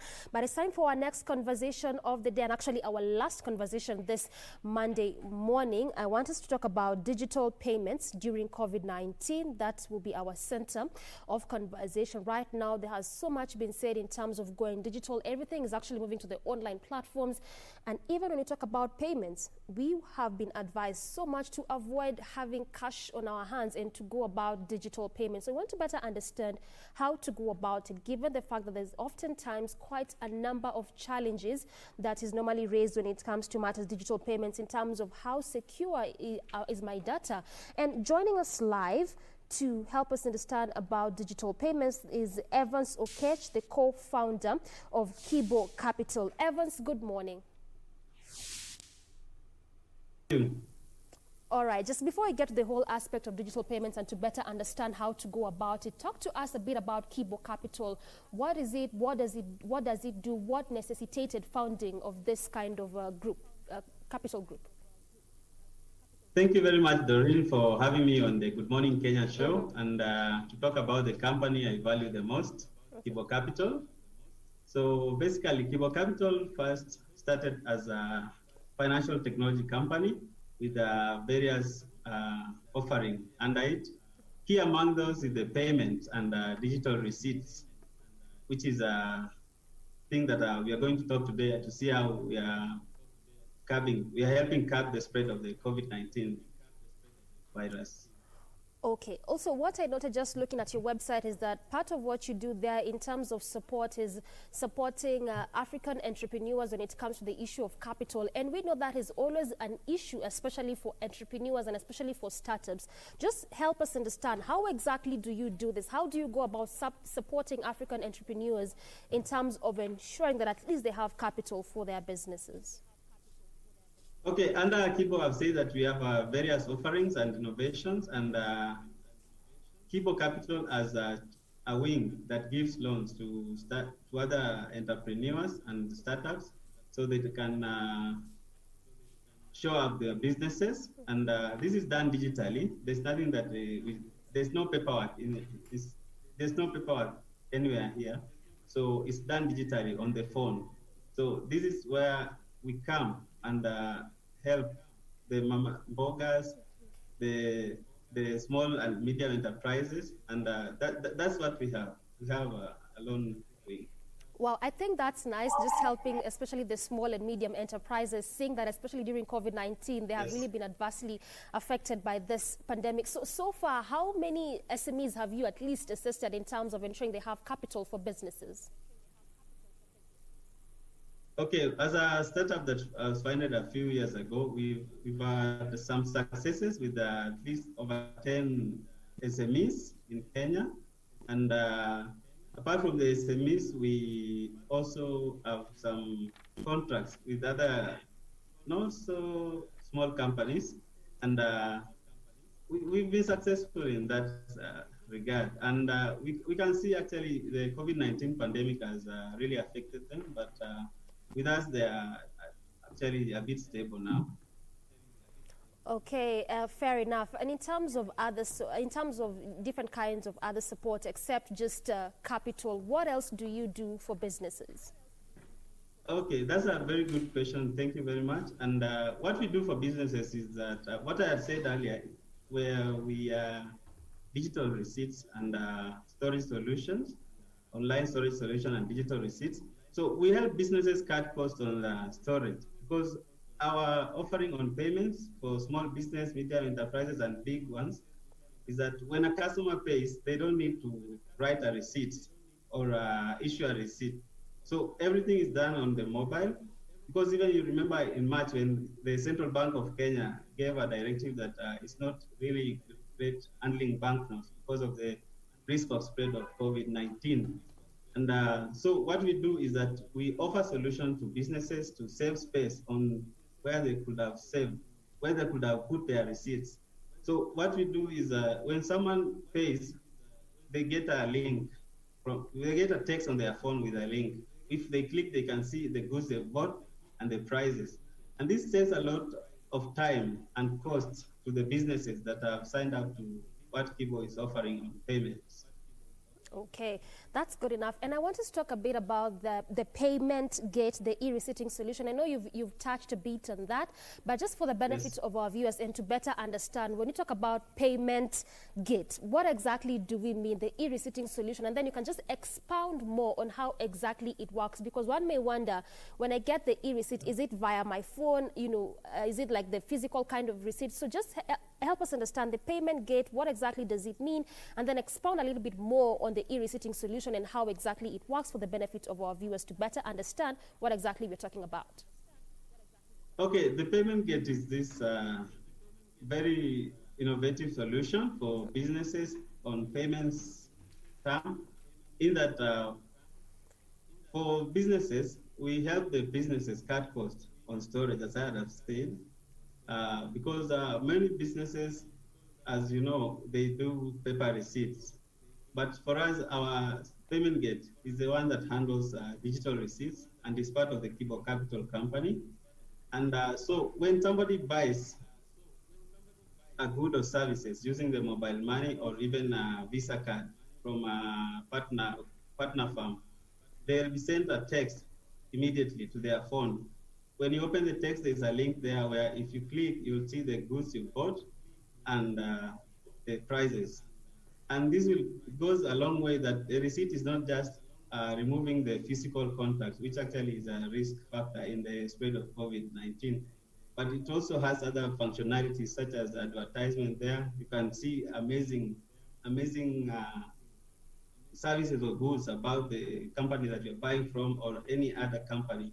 So it has an advert functionality, and also the receipt, on that receipt, you can also have, it also has a feedback mechanism where you can click and say something about the service of that particular firm that you bought from. And you can even make it as a call on that receipt, or even as just a feedback as a qualitative, on a qualitative nature. So what I've said is that Payment Gate is a very simple payment solution that helps many people and businesses save costs on receipts, and even on, you see, adverts can appear anywhere. You can have somebody in a remote area like in Turkana or Garissa, they can advertise on these receipts, because you see, there are millions of money that are being shipped out of this country every year to the tech giants like Google and Facebook and Twitter. But here we have a homegrown, simple solution where somebody from Turkana can see what is being advertised in Nairobi, or somebody from Nairobi can see what is being advertised in Garissa. Somebody can, it's a very innovative receipt. Okay, now saying that Payment Gate as simple e-receipting solution. So does that mean that a customer, when they go about buying their goods, whether from a supermarket or whichever place, they can be able to track their transaction? Is that possible? Yeah, it is possible. And that one, you bring it to the point where apart from the customer who is able to track their transaction, the business also, we give them the digital teller, where instead of at the end of the day handling a lot of receipts where they have to pass through and record every transaction that they've done that day, or every sale that they've done that day, they can just, at a click of a button, they can see all the sales they've done and reconcile very fast. So it's very efficient and time conscious. For the customer, they'll never lose their receipt. Like, you know, sometimes you buy something and you like to return, or there's a problem with the certain service or good that you bought. So you would like to return to the company and make a complaint. Sometimes people lose their receipt, but for this Payment Gate e-receipt, you can't lose it, because it's always there and it's very secure. Nobody else can access it. So it's between you and the firm or the company that sold you the service. Okay, and we'll come into that complaint bit a bit later, where how customers can be able to lodge complaints and how they can go about it. But also, one thing I understand about the Payment Gate is that it can also be used as an advertising tool. Evans, explain to us, how is that so? In what way can it be used as an advertising tool? So we have some companies that have come on board with us, and some that we are actually still pursuing. I've talked about the small and medium enterprises and some big companies. So on that receipt, when you receive the text after paying for your good or service, you click the link. The receipt opens up with their payment and the good that you bought. At the bottom there of the receipt, you will be able to see some companies that have advertised with that. So we have salespeople who go out there and talk to companies that need advert, and so when you click on that advert too, it's a very versatile receipt. You'll see an advert down there, and if you click on that, it will take you to the company's website or a new offering that the company has. So it's more like the online kind of adverts, especially that we even see on different other platforms, is it? Yeah, it is. And you know that many people now use mobile phones. Like being a person who can see the behind the scenes of a website, you know, when you post something on a like news or a new item on the site, most people click on these things, and it's something that is gaining pace because most people have mobile now on their hands. Okay. Now, the other thing about the payment gate e-receipting solution that we're talking about is also that it's a bit different from the other traditional forms of advertising. I just want you to explain to us a bit how different it is, but maybe you can just start from understanding what are the traditional forms of advertising, then help us understand how different the payment gate is from these other traditional forms of advertising. Okay, payment gate is not actually invasive because it's something that is there. Because first of all, it has offered you a quick solution to look at your purchase. And don't forget that at this point in time where we are battling the COVID-19 virus, it also saves you from potentially touching contaminated receipts. So the adverts on the payment gate receipt is a very, very easy thing. You can check a lot of very good offerings because it keeps changing, because you can pay now for the same product. Maybe let's say you bought something at a supermarket, maybe say you bought sugar, and then the receipt comes. If you click, there's an advert there. But if you buy any other thing again at that time in that supermarket, there'll be another different advert, because it's not really the same, but it's also not, I don't take it as an invasive thing, because it's just something on your hand that is very easy to see. Well, clearly looks like digital forms of payments is actually the way to go. And just looking at what you're saying from the digital receipting is that really it also just doesn't help in terms of cutting down costs, but also help protect us from effects of COVID-19 by avoiding touching cash here and there. But even as we talk about this digital payments, and even as we try to bring it to a close, we have been told and taught on ways to at least avoid cash, use digital payments. But from someone who's on the digital side, do you feel like, especially as Kenyans, we are doing that enough? Are we really embracing digital payments? And probably if no, what can we do? Yeah, most Kenyans are embracing. You see, after the lowering of the cost and even after the wavering of the cost by the Central Bank of Kenya, when they say that people who are doing transaction below 1,000 shillings, they cannot charge, there's been an increase in the use of digital payments, and we've also seen that we've signed a few more companies in that period since March. So people are actually taking it up. Well, so you feel like people are actually embracing the digital payments? Yeah, it's very easy because nobody wants to carry bulky receipts around, and businesses also don't have that space. Better you have your space on the cloud, the internet cloud, than on physical. Okay, so yes. All right, Evan. So lastly, for those that are still using cash, those that are not adhering to the Ministry of Health guidelines and the government protocols, especially to go cashless and use digital payments, what would be your message for them? I tell them that the future is a cashless society where you have to pay things using the Visa card or M-Pesa. M-Pesa actually is very great because it's global. There are many countries there are many people that are using M-Pesa. So it's easy. It's a very easy thing, efficient, simple. It's not cumbersome as when you pay in cash, potentially dirty cash. I'm not meaning in the money laundering front, but I'm meaning in the COVID-19 and the virus world where you don't want to touch potentially contaminated cash, banknotes. So it's good that we embrace the digital payments, we embrace the digital receipts, and we also support local homegrown solutions to our Okay, thank environment. you. Because with digital receipts, we also affect the environment. Yeah. All right. Okay, thank you so much, Evans, for your time and helping us understand about the digital e-receipting and digital payments all the way to go. Thank you so much. Thank you. Okay, so that has been Evans Okech, the co-founder of Kibo Capital, talking to us about digital payments and how important it is for us, especially as Kenyans, to embrace digital payments during this COVID-19, because first of all, telling us that at least it cuts down on cost and also helps protecting us from the advantage of COVID-19. So many thanks again for all of you that made time to join us this Monday morning and choosing Good Morning Kenya to inform you and set your pace today. And that is where we wrap it up this Monday morning. And obviously from me and on behalf of the entire team that made this show a success, we again say thank you so much for watching. Till tomorrow, stay safe, be good to one another. My name is Dorina Range. Till tomorrow, good morning.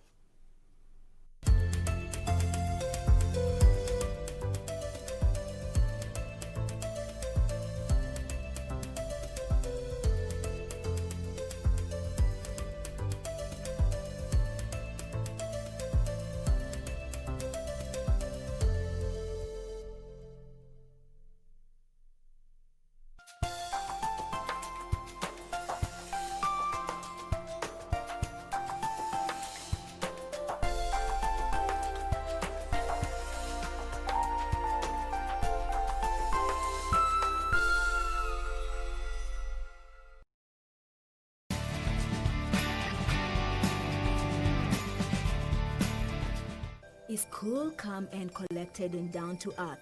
Demeanors that have seen him rise to the top levels in field hockey as a player and official. Resham Singh Bains is another sporting icon from the Sikh community whose contribution in domestic and international hockey is immeasurable. I was born in 1944, October 1944, and was early into sports from a young age. He did get his hands in different sports before he settled for his heart's desire at the Simba Union and Railway Gymkhana. I used to play hockey, volleyball, cricket, but then eventually I had to choose from one. And I thought I liked hockey more than the others. And also it's not possible to play all games. If you want to achieve at a higher level, you have to pick and choose. Sports must have gotten the better of him as he didn't get to graduate despite being a bright student. I was doing architecture. It so happened that when I was about to go for the first World Cup, my exams were also there. I decided to choose hockey instead of my university degree. There is time for everything, but Resham only got to pursue his sporting career where he traversed the world. After the 1968 Olympics in Mexico, a revival came in hockey in Kenya. They wanted to pick up youngsters and upcoming youngsters. So I came into the national team after the Mexico Olympics in 1969. East African Championships, I played for Kenya in Dar es Salaam. That was my first tournament. He was a member of the Kenyan team to the first World Cup in Barcelona in 1971, where they played their hearts out to scare some renowned teams. I took part in 2 World Cups, 71 as a player and 86 World Cup in London as an umpire. 1971 first World Cup, Kenya was a very strong team. It was rated one of the top 4 in the world.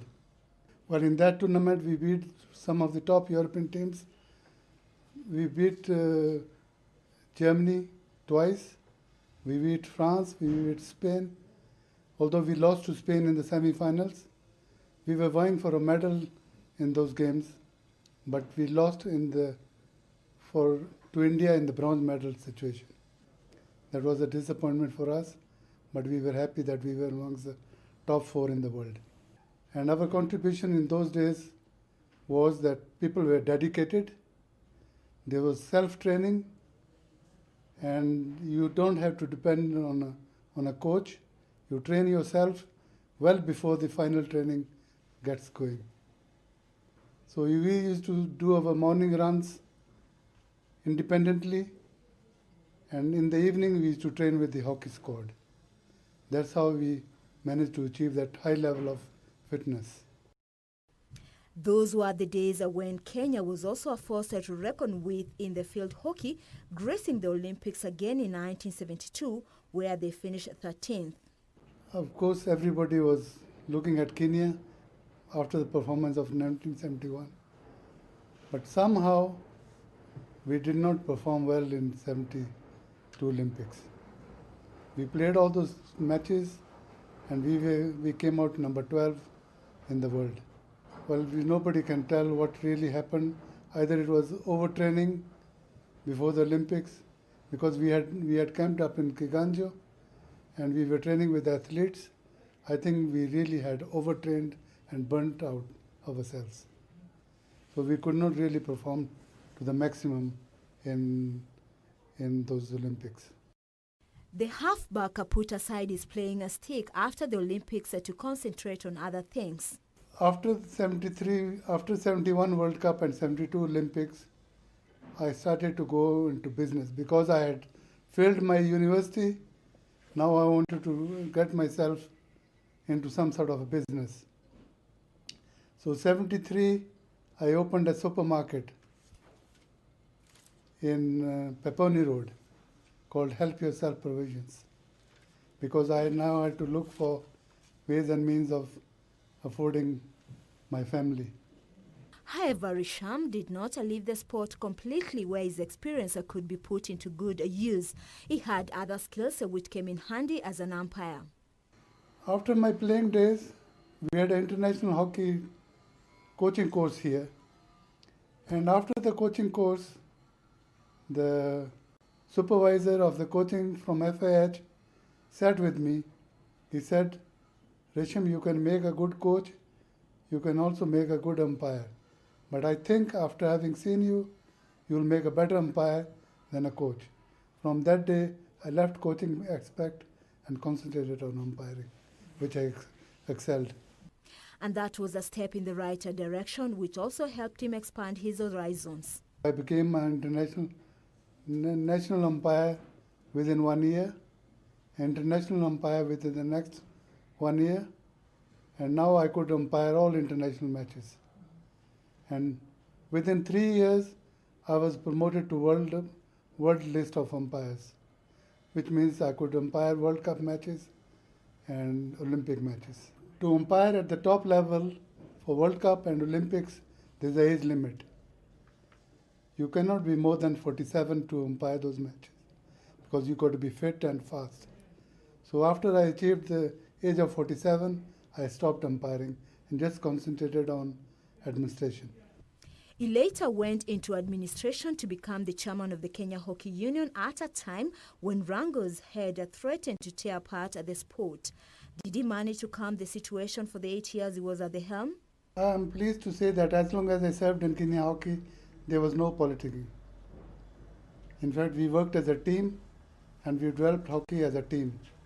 Though we never managed to go to World Cup and Olympics ever again after '88 because of our performance with South Africa coming in and with Egypt spending a lot of money on sports. We never managed to go to Olympics and World Cups, although we tried. But I was happy to develop hockey locally. We had hockey, we laid the new pitch at the hockey stadium through my contacts at International Hockey Federation, because I was also in the committee of umpiring at International Hockey Federation. So through my contacts with International Hockey, we managed to lay a new artificial pitch in Nairobi Stadium. I think that's been my biggest achievement. Resham Bains also served as the Vice Chairman of African Hockey Federation, not forgetting his membership in the International Hockey Federation Umpiring Committee, and he has also been serving as an executive member of the National Olympic Committee of Kenya. All we need from the government is funds. NOC can organize training programs, Olympic Solidarity can organize training programs, but it's got to be done through funding. And if the government allocates funds well in advance for the teams to start training and development, I'm sure teams will qualify for Olympics. The former Kenya international is now taking care of his family business at Kimfei East Africa Limited, manufacturers of soft tissue who've won many accolades across the region and most recently, the 2014 Super Brand. Well, I'm the chairman of Kimfei East Africa, and I try to work not as hard as I had done in the past because the boys have taken over the running of the day-to-day business. People have told me that I should take up golf, but I've really never managed to get into golf. They said hockey players make good golfers, but I've never really tried that, although I'm a member at Mutaiga. His beloved family is not left behind in the glory, taking up the mantle to continue from where he left in terms of education as well as the sporting world. I had a lot of support from my family, particularly my wife, who came also from a hockey family because her brother was also a World Cup player. By the time I started traveling so much, the children, 2 children, 3 children I have, had grown up and they kept her busy. My daughter is the eldest one, who is a pharmacist and married and settled in Birmingham, in London, in the UK. His sons Rajadeep and Harchaja Bains are well-known brothers in squash, which they've ruled for so many years before venturing into the family business as well. I used to play quite a bit of hockey, but just, when I was in school, I got introduced to the game of squash and found out, really had a passion for it. And eventually you have to choose a sport and decided to choose squash. We've been playing squash pretty much throughout our lives. I've been playing since I was about 7 years old. So I started representing Kenya when I was aged 11. So I played. I was a national junior champion in under 14, under 16, under 19 categories, and then went on to represent the senior team. Even up till the last Commonwealth Games in Scotland. It has been instrumental in our professional and business lives. So we know there's no shortcut to success, and you have to put in the hours to reap the rewards and things like that. And so all that has really come from the discipline we learned from squash. We have a very supporting family. Everyone understands the demands of elite sport, as well as managing a growing business. I think divide the time up very well between the different dimensions of our lives, and it's about balance as well. Resham Singh Bains must be a proud father indeed, and the nation is proud too for all their contribution, dedication and achievements which have put Kenya on the world map, with Resham capping his career as the first one to play and umpire at the World Cup, play and manage a team to the Olympics, as well as being among the umpires in the Olympics. Well, I would say if anybody wants to go into umpiring, he should not wait to retire from hockey and then go into umpiring. If anybody wants to go into umpiring, he should start at a young age, maybe 19, 20. If he realizes he hasn't got the potential to become a good hockey player, at least he can become a good hockey umpire. And you can gain experience over doing league matches and all that to gain the experience and to excel in umpiring.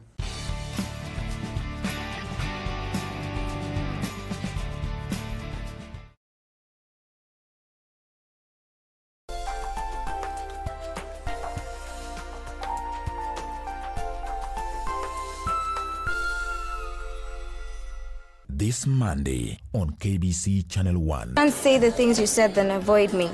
For your information, we never said we were a couple. We never said we were anything. Is Dad punishing me when he left the gym to me? If he's punishing you by leaving you at the gym, what does it say when he left me nothing? I'm very worried. I'm pretty sure that Antonio is plotting something. He's spending way too much time with Margarita. How does that affect you? Don't tell me that you're jealous. Oh, come on, of course I'm not. I want to recuperate what is mine. Supposing that what you say is true, what is it that you want, ma'am? Do you want your land back? Yes, if you don't accept my condition. In love with Ramon. For your love, I would do anything. No, one day you'll understand. A whole new world. That's where we'll be.